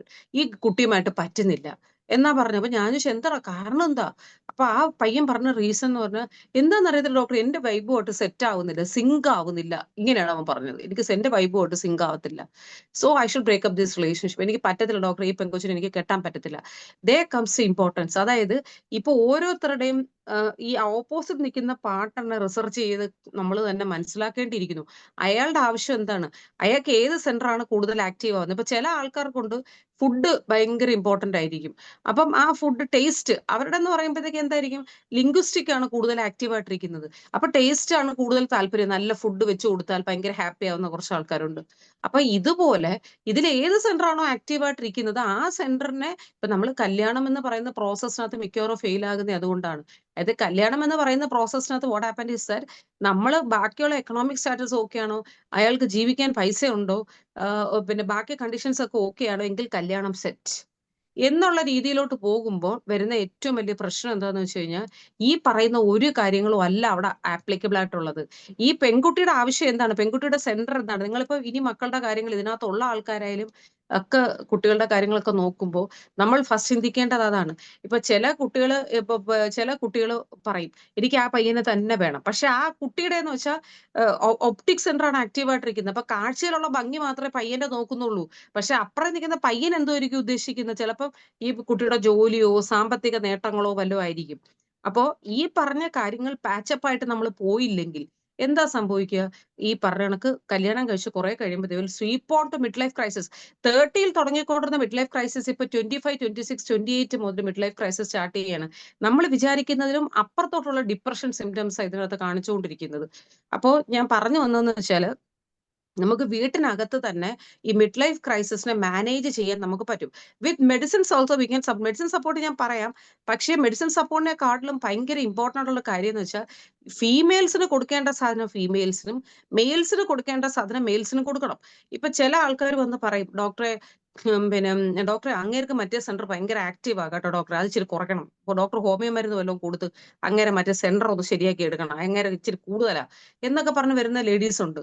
പക്ഷേ അവിടെയും നമ്മൾ മെയിൻ ആയിട്ട് വരുന്ന ഒരു വിഷയം എന്താന്ന് വെച്ചാൽ ഇപ്പൊ നമ്മൾ ഫാമിലി ലൈഫിലോട്ട് പോകുമ്പോൾ എന്താ സംഭവിക്കുകയെന്ന് വെച്ചാൽ ഇപ്പൊ ലേഡീസ് ആണെങ്കിൽ നമ്മൾ ഒരു പെൺകുട്ടിയെ വന്ന് പെണ്ണ് കാണാൻ വരുമ്പോൾ ആ കുട്ടി വളരെ മനോഹരിയായിട്ട് നിൽക്കുക. കാരണം കുട്ടിക്ക് വീട്ടിൽ വലിയ ഉത്തരവാദിത്തങ്ങളില്ല, ഭയങ്കര ഭംഗിയായിട്ട് ഒരുങ്ങി നല്ല സുന്ദരിയായിട്ട് വന്ന് നിൽക്കുകയായിരിക്കും. അത് കണ്ടിട്ടായിരിക്കും കല്യാണം ഫിക്സ് ചെയ്യുന്നത്. അപ്പം കല്യാണമൊക്കെ ഫിക്സ് ചെയ്ത് നമ്മൾ പോയി കഴിയുമ്പോൾ പിന്നെ കുഞ്ഞാകുമ്പോൾ തന്നെ ബോഡിയുടെ സ്ട്രക്ചർ ഷേപ്പും ഒക്കെ ഏതാണ്ട് പോയി കിട്ടും സ്ത്രീകൾക്ക്. അപ്പോ ഈ ഫിസിക്കൽ അപ്പിയറൻസ് പറഞ്ഞ സാധനത്തിനകത്ത് മെയിൽസിന് പൊതുവെ ഭയങ്കര ആക്റ്റീവ് ആണ്. Optic centre is very active for this males. അപ്പൊ എന്ത് സംഭവിക്കും, നമ്മൾ കഴിഞ്ഞ കുഞ്ഞിനെ ആയി പിന്നെ കുഞ്ഞിനെ വളർത്തണം, കുഞ്ഞിന് പാല് കൊടുക്കുക. അപ്പം ബോഡി സ്ട്രക്ചേഴ്സ് എല്ലാം ഭയങ്കര ചേഞ്ച് ആയി വരികയാണ്. പിന്നെ കുട്ടിയുടെ വിദ്യാഭ്യാസം, ഭക്ഷണം, ഓരോരുത്തർക്കുള്ള ഭക്ഷണം കറക്റ്റായിട്ട് എത്തിക്കണം, സാധനങ്ങളുണ്ടോ, ഇതിന്റെ ഇടയ്ക്കൂടെ എന്ത് പറ്റും, ഈ പറഞ്ഞ നമ്മളുടേതായ സെൽഫ് കെയറിന് അങ്ങോട്ട് ഇമ്പോർട്ടൻസ് കൊടുക്കാൻ പറ്റത്തില്ല. അപ്പൊ ഇത് ഫസ്റ്റ് നമ്മൾ ചെയ്യണം. If you are homeo doctors, ഇപ്പൊ നമ്മൾ ഹോമിയോ ഡോക്ടേഴ്സും I think listeners are also here. അപ്പം നമ്മൾ അല്ലാത്ത ഹോമിയോ ഇഷ്ടപ്പെടുന്ന ആൾക്കാരും ഒക്കെ ഇതിനകത്തുണ്ട്. അപ്പൊ അവരോടെല്ലാം എനിക്ക് പറയാനുള്ളത് ഫോർ ദി ലേഡീസ്, ഇപ്പൊ എന്തൊക്കെ കാര്യങ്ങൾ ഉണ്ടെങ്കിലും സ്പെൻഡ് സം ടൈം ഫോർ എന്താണ് നമ്മുടെ ഗുഡ് വില്ലിന് കുറച്ച് ടൈം ലേഡീസ് കണ്ടെത്തണം. വൈ? ബിക്കോസ് മെയിൽസിന്റെ ഒരു ഇതെന്ന് വെച്ചാൽ അവർക്ക് വീട്ടിലെ ജോലി അധികം ചെയ്യേണ്ട, കുറച്ചൊക്കെ സപ്പോർട്ട് ചെയ്ത് മെയിൽസ് കാണും. പിന്നെ രണ്ടാമത്തെ കാര്യം വെച്ചാൽ physical touch is very important. അല്ലെങ്കിൽ പെട്ടെന്ന് സ്വീപ്പ് ഓൺ ടു ഡിപ്രഷൻ. കാരണം കൈനസ്തെറ്റിക് ടച്ച് എന്ന് പറയുന്ന സാധനത്തിന് ഈ ഡിപ്രഷനെ പിടിച്ചു നിർത്താൻ ഭയങ്കരമായ കഴിവുണ്ട്. അപ്പം ഈ പറയുന്ന പോലെ നമ്മൾ ഈ ജീവിക്കുവോ എന്തുവാ, പൈസ സമ്പാദിച്ച് അതിന് കുറച്ച് കേട്ട് പിള്ളേരുടെ പഠിത്തം കഴിയട്ടെ, എന്നിട്ട് നമുക്ക് ഹാപ്പി ആകാം, നമുക്ക് കുറച്ച് പൈസയൊക്കെ സ്പെൻഡ് ചെയ്ത് കറങ്ങാൻ പോകാം. അത് കഴിയുമ്പോൾ നമ്മൾ എന്താ വിചാരിക്കും, കുട്ടിയുടെ കോളേജ് വിദ്യാഭ്യാസം കഴിയട്ടെ, കുട്ടിയുടെ കല്യാണം കഴിയട്ടെ. ഇങ്ങനെ നമ്മൾ എക്സ്റ്റെൻഡ് ചെയ്ത് പോകുമ്പോൾ എന്താ സംഭവിക്കുകയെന്ന് വെച്ചാൽ will reach a point that അവർ ബ്രെയിൻ വിൽ കൺട്രാക്ട്. നിങ്ങളൊരു കാര്യം ശ്രദ്ധിച്ചിട്ടുള്ളതെന്ന് വെച്ചാൽ ഈ ഡിപ്രഷൻ ഉള്ള patients look on to the EG എടുത്ത് നോക്കുമ്പോൾ ശരിക്കും പറഞ്ഞാൽ എൻ്റെ ഒരു ബ്രദർ ഉണ്ട്, പുള്ളി ന്യൂറോളജിസ്റ്റ് ആണ്. അപ്പൊ ഞാൻ പുള്ളിയോട് ഇങ്ങനെ സംസാരിക്കുമ്പോൾ ഐ ആസ്ക്ഡ് ഹിം വെദർ ഇങ്ങനെ ഈ പറഞ്ഞ പോലെ ഇങ്ങനെ ഈ ബ്രെയിനിൽ ചേഞ്ചസ് വരുമോ എന്ന് ചോദിച്ചപ്പോൾ ഈസി ഉറപ്പായിട്ടും വരും എന്നാ പറഞ്ഞത്. കാരണം because what happen is brain will shrink. അതിന് ഹാപ്പിനെസ് കൊടുത്തില്ലെങ്കിൽ വാട്ട് ഹാപ്പൻ, ബ്രെയിൻ ഷ്രിങ്ക് ചെയ്യും. പുതിയ പുതിയ കാര്യങ്ങൾ നമ്മളിപ്പോ ലേഡീസ് പറയുമ്പോൾ എന്തോ നടക്കുന്ന, രാവിലെ എണീക്കുക, കഞ്ഞിയും കറിയും വെക്കുക, ജോലിക്ക് പോവുക, കുട്ടികളുടെ കാര്യം നോക്കുക, and that routine is continuing. And കുറച്ച് കഴിയുമ്പോൾ ബ്രെയിൻ എന്ത് പറ്റും, ബ്രെയിൻ തന്നെ മടുത്തു തുടങ്ങും. അപ്പൊ ആ സ്റ്റേജിലോട്ട് കൊണ്ട് എത്തിക്കാതെ നമ്മൾ ഡോക്ടേഴ്സ് ബിക്കോസ് ഇപ്പൊ ഒരു ഡോക്ടർ, ഒരു ഹോമിയോ ഡോക്ടർ അടുത്ത് വരുമ്പോൾ ഹോമിയോ ഡോക്ടർ എത്ര പിടിപിടിക്കായിട്ട് ഒരു കാര്യമില്ല എന്നാ എനിക്ക് തോന്നിയിട്ടുള്ളത്. ഹോമിയോ ഡോക്ടർക്ക് ഒരുപാട് മെറ്റീരിയൽ പഠിക്കാൻ അറിയാം, ഒരുപാട് നമുക്ക് കാര്യങ്ങൾ അറിയാം, ഒരുപാട് മെഡിസിനെ പറ്റി അറിയാം, നമുക്ക് ഓർഗനോൺ തറവാണ്, നമുക്ക് അഫോറസ് ഏതാൻ തറവാണ്. പക്ഷേ if we have the face of the homeo doctor is not confident, നമുക്ക് ഒരിക്കലും ആ ഡിസീസിനെ ഹീൽ ചെയ്യാൻ പറ്റും. കാരണം എന്തുകൊണ്ടാണ്, ഞാൻ എപ്പോഴും ചിന്തിച്ചിട്ടുണ്ട്. ഇപ്പം നമുക്ക് പല കേസസിലും കാണാറുണ്ട്. ഇപ്പൊ നമ്മൾ ഒരു പേഷ്യന്റ് അടുത്ത് പറയുക, ഇതിപ്പം അത് എന്റെ ഒരു എക്സ്പെരിമെന്റ്, അത് കറക്റ്റ് ആണോ അതോ എനിക്ക് തോന്നുകയാണോ എന്ന് എനിക്ക് അറിയത്തില്ല. കാരണം ഞാൻ പലപ്പോഴും ചില കേസൊക്കെ വരുമ്പോൾ നമുക്ക് തോന്നും, അതായത് നമുക്ക് അത്ഭുതകരമായ ചേഞ്ചസ് കണ്ടിട്ടുണ്ട്. അതായത് ഇപ്പൊ PSA, പ്രോസ്റ്റേറ്റ് സ്പെസിഫിക് ആന്റിജൻ നോക്കിയാൽ ദാറ്റ്സ് വെരി ഹൈ, ഭയങ്കര പോസിറ്റീവ് ആണ്. പേഷ്യന്റ് ഒട്ടും നടക്കാൻ പറ്റുന്നില്ല, ലീക്കിംഗ് ഓഫ് യൂറിൻ, ഇടിമയുണ്ട്, ഭയങ്കര പ്രശ്നം, പാൽപിറ്റേഷൻ ഉണ്ട്, ലോട്ട് ഓഫ് സിംറ്റംസ് കാണിച്ചുകൊണ്ടിരിക്കുന്നത്. ആ PSA ഉള്ള പേഷ്യൻസ് അടുത്ത് വന്നപ്പോൾ ഞാൻ ചുമ്മാതെ ഇങ്ങനെ പറഞ്ഞു, ഇത് സാറേ ഇതിന്റെ മെഡിസിൻ ഇപ്പൊ ഇവിടെ ഇല്ല. അപ്പൊ ഞാൻ റെപ്പിനെ വിളിച്ച് പറഞ്ഞിട്ടുണ്ട്. അപ്പൊ റെപ്പ് ഒരാഴ്ച കഴിഞ്ഞിട്ട് മെഡിസിൻ കൊണ്ടുവരത്തുള്ളൂ. ആ മെഡിസിൻ വന്ന ഉടൻ നിങ്ങളെ വിളിക്കും, നിങ്ങൾ ഇവിടെ വരണം. ഓക്കെ, ഇത് പെട്ടെന്ന് വന്നു, തിരിച്ചു വന്നു, ഐ ഗേവ് ദ മെഡിസിൻ. ഒന്നുമില്ല, വേറെ എപ്പിസാണ് കൊടുത്തത്. അതിനകത്ത് വലിയ അത്ഭുതകരമായ കാര്യം. പക്ഷേ PSAക്ക് അകത്ത് ഭയങ്കരമായ ചേഞ്ചസ് വന്നു PSAയുടെ റിസൾട്ടിൽ. അപ്പൊ അതുപോലെ ഞാൻ ഈ പറഞ്ഞത്, ഇതിനകത്തിരിക്കുന്ന ബ്രില്യൻ്റ് ആയിട്ടുള്ള ഡോക്ടേഴ്സ് ഒക്കെ ഒരുപാട് പേരുണ്ട്, ഓരോരുത്തർക്കും അതിൻ്റെതായ എക്സ്പീരിയൻസ് ഒക്കെ ഉണ്ട്. But what I am trying to convey is that ഈ പറഞ്ഞ പോലെ മൈൻഡ് വരുന്ന പേഷ്യന്റിന്റെ, ഇപ്പൊ മിഡ് ലൈഫ് ക്രൈസിസ് ആണ്, patient is coming, we have to first diagnose what's happening. അത് ഡിപ്രഷൻ ആണോ അതോ മിഡ് ലൈഫ് ക്രൈസിസ് ആണോ? എന്താണ് ഈ മിഡ് ലൈഫ് ക്രൈസിസ് എന്ന് പറഞ്ഞാൽ actually how can be link to homeopathy എന്ന് ചോദിച്ചാൽ, maintaining cause is there. Maintaining cause ഉണ്ടെങ്കിൽ നമ്മൾ ഏത് മെഡിസിൻ കൊടുത്താൽ I don't think it will works. അപ്പൊ എന്ത് ചെയ്യണം, നമുക്ക് life plan we have to change life പ്ലാനെ മാറ്റി കൊടുക്കണം. എന്താണ് ഡൊപ്പാമിൻ, നമ്മുടെ ഈ പറഞ്ഞ ഹാപ്പി ഹോർമോൺസിനെ ഇൻക്രീസ് ചെയ്യാൻ, ചേഞ്ച് ദ ഡെയിലി റൂട്ടീനെ മാറ്റി പിടിക്കുക. ഇപ്പൊ ചില കേസസിലൊക്കെ നമ്മൾ കാണാറുണ്ട്, യൂസ് ബാച്ച് ഫ്ലവർ റെമഡീസ് ഒക്കെ യൂസ് ചെയ്യാറുണ്ട്. ബാച്ച് ഫ്ലവർ റെമഡീസ് നമുക്കറിയാം, നമ്മൾ മെഡിസിൻസ് പൊട്ടൻഷ്യസ് യൂസ് ചെയ്യും, നമ്മൾ ബയോകെമിക്സ് യൂസ് ചെയ്യുന്നുണ്ട്. പക്ഷേ ഇതൊക്കെ കൊടുക്കുന്നുണ്ടെങ്കിൽ എത്ര നമുക്ക് കൊടുക്കാൻ പറ്റും, അതാണ് നമ്മൾ മനസ്സിലാക്കേണ്ടത്. ഇപ്പൊ ചില കേസിനകത്തൊക്കെ ഭയങ്കര ഫാമിലി പ്രശ്നങ്ങളും ഇനി ഒരിക്കലും തമ്മിൽ ബ്ലെൻഡ് ആവത്തില്ല എന്ന് കരുതിയിട്ടുള്ള കേസിനകത്തും നമ്മൾ ഇതിനകത്ത് ഏത് സെന്ററാണ്, ഈ പേഷ്യന്റ് ഓപ്പോസിറ്റ് സൈഡിൽ ഇരിക്കുന്നവന് ഏത് സെന്ററാണോ ആക്റ്റീവ് ആവുന്നത്. ഇപ്പൊ ചില ആൾക്കാർക്കുള്ള ഒരു പ്രോബ്ലം എന്ന് വെച്ചാൽ സൗണ്ട് സെൻസിറ്റീവ് ആയിരിക്കും, അപ്പൊ ഹൈപ്പർ ആയിരിക്കും ഓഡിറ്ററി സെന്റർ. അപ്പൊ എന്താ സംഭവിക്കുക, ഉച്ചത്തിൽ സംസാരിക്കുന്നവർക്ക് ടോളറേറ്റ് ചെയ്യാൻ പറ്റത്തില്ല. പ്രത്യേകിച്ച് അഡിക്ഷൻസ് ഉള്ള ആൾക്കാരാണെങ്കിൽ they can tolerate a person who is speaking very loudly. അപ്പൊ എന്താ സംഭവിക്കുക, ആ പറയുന്ന നമ്മള് പാർട്ണറിനെ പറഞ്ഞ് ഈ എന്താണ് defect, what is demanding on the opposite. അതേ പറഞ്ഞേ, demand of the male and the female is different. അത് ശരിക്കും പറഞ്ഞാൽ സൈക്കോളജി പറയുന്നത്, ഈ the sexual need of a male can be compared to a fan or a light, and female can be compared to an iron box എന്നാണ്. പെട്ടെന്ന് iron box എന്ന് പറഞ്ഞാൽ വെച്ച ഉടനെ നമുക്ക് തേക്കാൻ പറ്റുമോ? പറ്റില്ല, ടെക്സ് ടൈം. അത് ചൂടായി വരാൻ വിൽ ടെക്സ് ടൈം. അതാണ് പറയുന്നത്. അപ്പൊ അങ്ങനെ ചൂടായി വരണം എന്നുണ്ടെങ്കിൽ എന്താ പറ്റിയെന്ന് വെച്ച് കഴിഞ്ഞാൽ, മെയിൽസിന് പലപ്പോഴും അറിയത്തില്ല ഫീമെയിൽസിന് എന്താ ഇവരുടെ പ്രശ്നം എന്നുള്ളത്. നമുക്ക് മെയിൽസിന് പലപ്പോഴും മനസ്സിലാകാറില്ല. അതായത് ഇപ്പം ഫസ്റ്റ് ഒരു ലേഡിക്ക് മൈൻഡ് ഓപ്പൺ അപ്പ് ചെയ്താൽ മാത്രമേ Xi can open up the sexual sphere. അപ്പം അതിനായിട്ട് ഏറ്റവും അത്യാവശ്യമുള്ള കാര്യം എന്താണ്, ചെവി കൊടുക്കുക. അവർക്ക് പറയാനുള്ള കാര്യങ്ങൾ പറയാനും സംസാരിക്കാനും കുറേ സംസാരിച്ച് കഴിയുമ്പോൾ മാത്രമേ അവർക്ക് എന്ത് ചെയ്യുള്ളൂ, ഓപ്പൺ അപ്പ് ചെയ്യത്തുള്ളൂ. പിന്നെ രണ്ടാമത്തെ ഒരു കാര്യം എന്ന് വെച്ചാൽ, സഡൻ ആയിട്ടൊരു ഫിസിക്കൽ ടച്ച് എന്ന് പറയുന്നത് ലേഡീസിന് പൊതുവെ ഇഷ്ടപ്പെടത്തില്ല.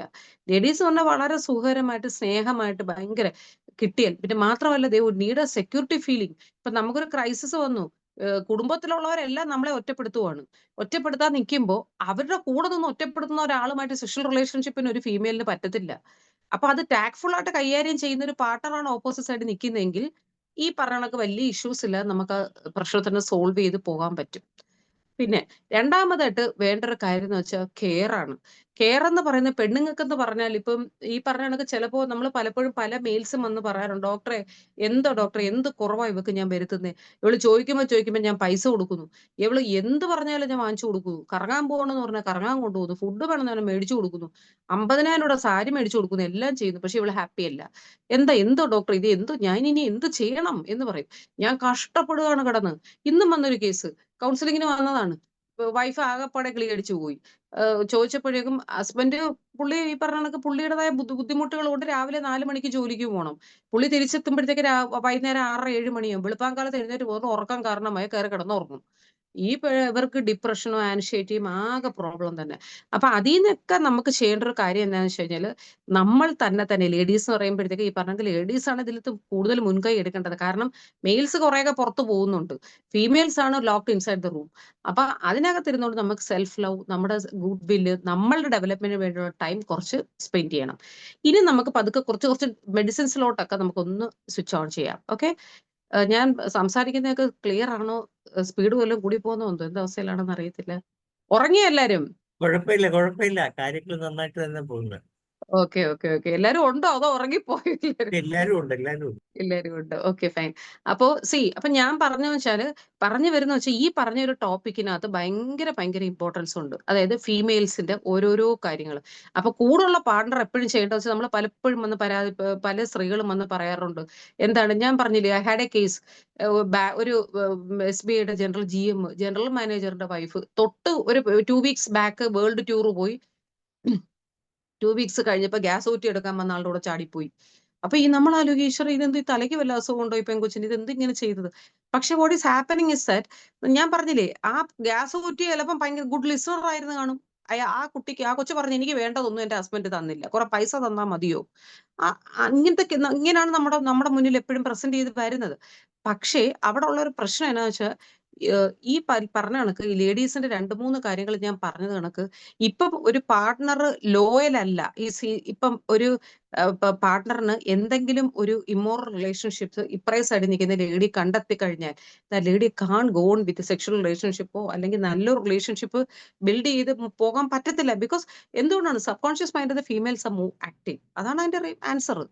അപ്പോ നെക്സ്റ്റ് ആയിട്ട് നമുക്ക് ഫീമെയിൽസിന് ആവശ്യമായിട്ട് വേണ്ടുന്ന ഒരു കാര്യം എന്താണ്, അപ്രീസിയേഷൻ ആണ്. അതാണ് മിക്കപ്പോഴും നമ്മൾ മെയിൽസ് മിസ് ചെയ്യുന്ന ഒരു വലിയ കാര്യം, അപ്രീസിയേഷൻ. അതായത് ഇപ്പൊ ഞാൻ എപ്പോഴും ശ്രദ്ധിച്ചിട്ടുണ്ട്, ഈ അപ്രീസിയേഷൻ എന്ന് പറഞ്ഞൊരു സാധനം, ഇപ്പൊ നമ്മൾ കുഞ്ഞു കുട്ടികൾക്ക് പോലും അപ്രീസിയേഷൻ ഭയങ്കര ഇഷ്ടം. നീ മിടുക്കനാടാ, നീ ഇത്രയും മാർക്ക് മേടിച്ചലോടാ, അതൊക്കെ പറയുമ്പോൾ കുഞ്ഞുകുട്ടി എത്ര സന്തോഷിക്കുന്ന ഡബിൾ ഇരട്ടി ഫീമെയിൽ സന്തോഷിക്കും. എങ്ങനെയാന്ന് വെച്ചാൽ, ഇപ്പൊ എല്ലാ കാര്യങ്ങളും ഫീമെയിൽസ് ചെയ്തുകൊണ്ടിരിക്കുകയാണ്. ഭക്ഷണം ഉണ്ടാക്കി കൊടുക്കുന്നു. കാരണം ഈ വർക്കിംഗ് വിമൻ ഒക്കെ ആണെങ്കിൽ അവർക്ക് ട്രിപ്പിൾ ടാസ്ക് ആയിരിക്കും. അതായത് വീട്ടിലെ കാര്യം മൊത്തവും നോക്കണം, അവരുടേതായ ബോഡി സ്ട്രെയിൻസ്, ഏജ്ഡ് ആകുമ്പോൾ പഴയതുപോലെ സ്പീഡ് കിട്ടുന്നില്ല, ഇങ്ങനെ ഒരുപാട് ഇഷ്യൂസ് കാണും. പക്ഷെ എന്തുകൊണ്ടാണെന്ന് അറിയത്തില്ല, ഇപ്പൊ മെയിൽസ് വേറൊരു നമ്മളിപ്പം ഗെറ്റ് ടുഗദേഴ്സ് ഒക്കെ കാണും. ഞാൻ താമസിക്കുന്ന ഫ്ലാറ്റിലാണ്. അപ്പൊ നമ്മുടെ ഇവിടെ സെലിബ്രേഷൻസ് ഒക്കെ ഗെറ്റ് ടുഗദേഴ്സ് ഒക്കെ കാണും. അപ്പൊ ഞാൻ ശ്രദ്ധിക്കാറുള്ള ഒരു പ്രതിഭാസം എന്ന് വെച്ചാൽ, പ്രായമായ അങ്കിൾമാരൊക്കെ ഉണ്ട്. അപ്പൊ അവരൊക്കെ ഇങ്ങനെ നമ്മുടെതെന്ന് മാത്രമല്ല ആരെ എടുത്തായാലും, ഓ എന്താ ഇങ്ങനെ നല്ല ഡ്രസ്സ് ആയിട്ടുണ്ടല്ലോ, നല്ല സ്വന്തം ഭാര്യ നല്ല ഡ്രസ്സും പൊട്ട് ഇട്ട് നടന്നിട്ട് തിരിഞ്ഞു പോലും നോക്കൂല. അപ്പൊ അതിന്റെ ആവശ്യമില്ല. നമ്മൾ കൂടെ നിൽക്കുന്ന പെണ്ണുങ്ങൾക്ക് എപ്പോഴും പ്രൈസിങ് ഭയങ്കര ഇഷ്ടമാണ്. ഇപ്പൊ നമ്മള് കറി വെക്കുന്നതിനകത്ത് തന്നെ കറി അത്ര കൊള്ളൂല, എന്നാലും ഓക്കെ ഫൈൻ, നന്നായിട്ടുണ്ടോ, നീ ശരിയായി വരുന്നുണ്ട്, കുറച്ചും കൂടെ ഒന്ന് മെച്ചപ്പെട്ട് വരണം എന്ന് പറഞ്ഞാൽ they will try the level best make it good. പക്ഷെ എന്തുണ്ടാക്കി കൊടുത്താല ഇതെന്തിനു കൊള്ളാം എന്നത്തെ പോലെ തന്നെ. ഇത് അവിടെ എന്താ എല്ലാം ചെയ്തിട്ടുണ്ട്, പക്ഷെ ഒരു ഡിഫക്റ്റ് എന്തോ ആ ഡിഫക്റ്റിന് മാത്രം കണ്ടെത്തി കുറ്റം പറയുമ്പം what happen in the mind of the other side is, ഒന്നാമത് ഫീമെയിൽസ് എന്ന് പറയുന്നത് they are passing through a lot of hormonal variations from the stage of first stage of menses to menopause വരെ. എത്ര ഹോർമോണൽ ചേഞ്ച്, പ്രഗ്നൻസി തൊട്ട് passing through a lot of hormonal change. ഇപ്പൊ ഫീമെയിൽസിനെ പോലെ ഭയങ്കര സോഫ്റ്റ് ആയിട്ട് സംസാരിക്കാനും പെരുമാറാനും മെയിൽസിനെ പോലെ ഫീമെയിൽസിന് പറ്റത്തില്ല.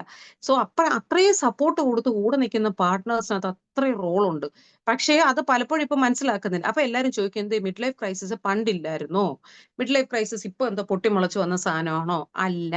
പക്ഷെ അതിന് ഉത്തരം എന്താണ്? ബിക്കോസ് ദേ ആർ ജോയിന്റ് ഫാമിലീസിനകത്തുള്ള ഒരു ഗുണം എന്നാന്ന് വെച്ച് കഴിഞ്ഞാൽ, ഇപ്പൊ ഒരു ഫാമിലിക്കകത്ത് തന്നെ ഹസ്ബൻഡ് ഉണ്ടെങ്കിൽ ഹസ്ബൻഡ് ചേട്ടൻ ചേട്ടൻ കാണും, ഹസ്ബൻഡ് അനിയൻ കാണും, അമ്മ കാണും, കുഞ്ഞമ്മ കാണും, ഓൾ വിൽ ബി ദയർ. അപ്പൊ ഇവരുടെ ഇടയ്ക്ക് ടോക്കും ഫണ്ണും എവറിത്തിങ് വിൽ ബി ദയർ. ഇപ്പോഴത്തെ ലൈഫിൽ ഇതിൽ ഏതെങ്കിലും ഒരു സാധനം ഉണ്ടോ? ഉത്സവങ്ങൾ വന്നാൽ നമ്മൾ ആരും പോകാറില്ല. ഇപ്പൊ ഗെറ്റ് ടുഗദേഴ്സ്, കല്യാണങ്ങൾ എന്ന് പറയുന്നത് സംഭവം പഴയ കല്യാണങ്ങൾ എന്ന് പറഞ്ഞാൽ ഇപ്പൊ ഞങ്ങളൊക്കെ കൊല്ലം നാട്ടിൽ നിന്ന് വരുന്നവരാണ്. അപ്പം നമ്മുടെയൊക്കെ നാട്ടിൽ എന്ന് വെച്ചാൽ ഈ പണ്ടത്തെ കാലത്ത്, ഇപ്പോഴത്തെ കല്യാണമല്ല, പണ്ടത്തെ കാലത്തെ കല്യാണങ്ങൾ എന്ന് പറഞ്ഞാൽ എന്ത് രസമാണ്. അപ്പുറം ഇപ്പുറം ഉള്ളവരെല്ലാം കൂടെ ഒരുമിച്ച് കൂടി പിന്നെ പിള്ളേർ സെറ്റിനൊക്കെ ഒരു മഞ്ഞ കളറിലെ ഡ്രിങ്ക്സ് ഒക്കെ കിട്ടാൻ കൊതിച്ച് എല്ലാവരുടെ പുതിയ ഉടുപ്പൊക്കെ ഇട്ട് തുള്ളിച്ചാടി നടക്കുന്ന ഒരു കല്യാണം. ഇപ്പോഴത്തെ കല്യാണത്തിന് പാത്രവുമായിട്ട് നിൽക്കുന്ന ആൾക്കാർ അപ്പുറം ഇപ്പുറം നോക്കി ആർക്കും പറഞ്ഞുകൂടാ. ഇനി നമ്മൾ അങ്ങോട്ട് തിരിച്ച് അവർ രൂക്ഷമായിട്ട് നോക്കിയിട്ട് പോകും.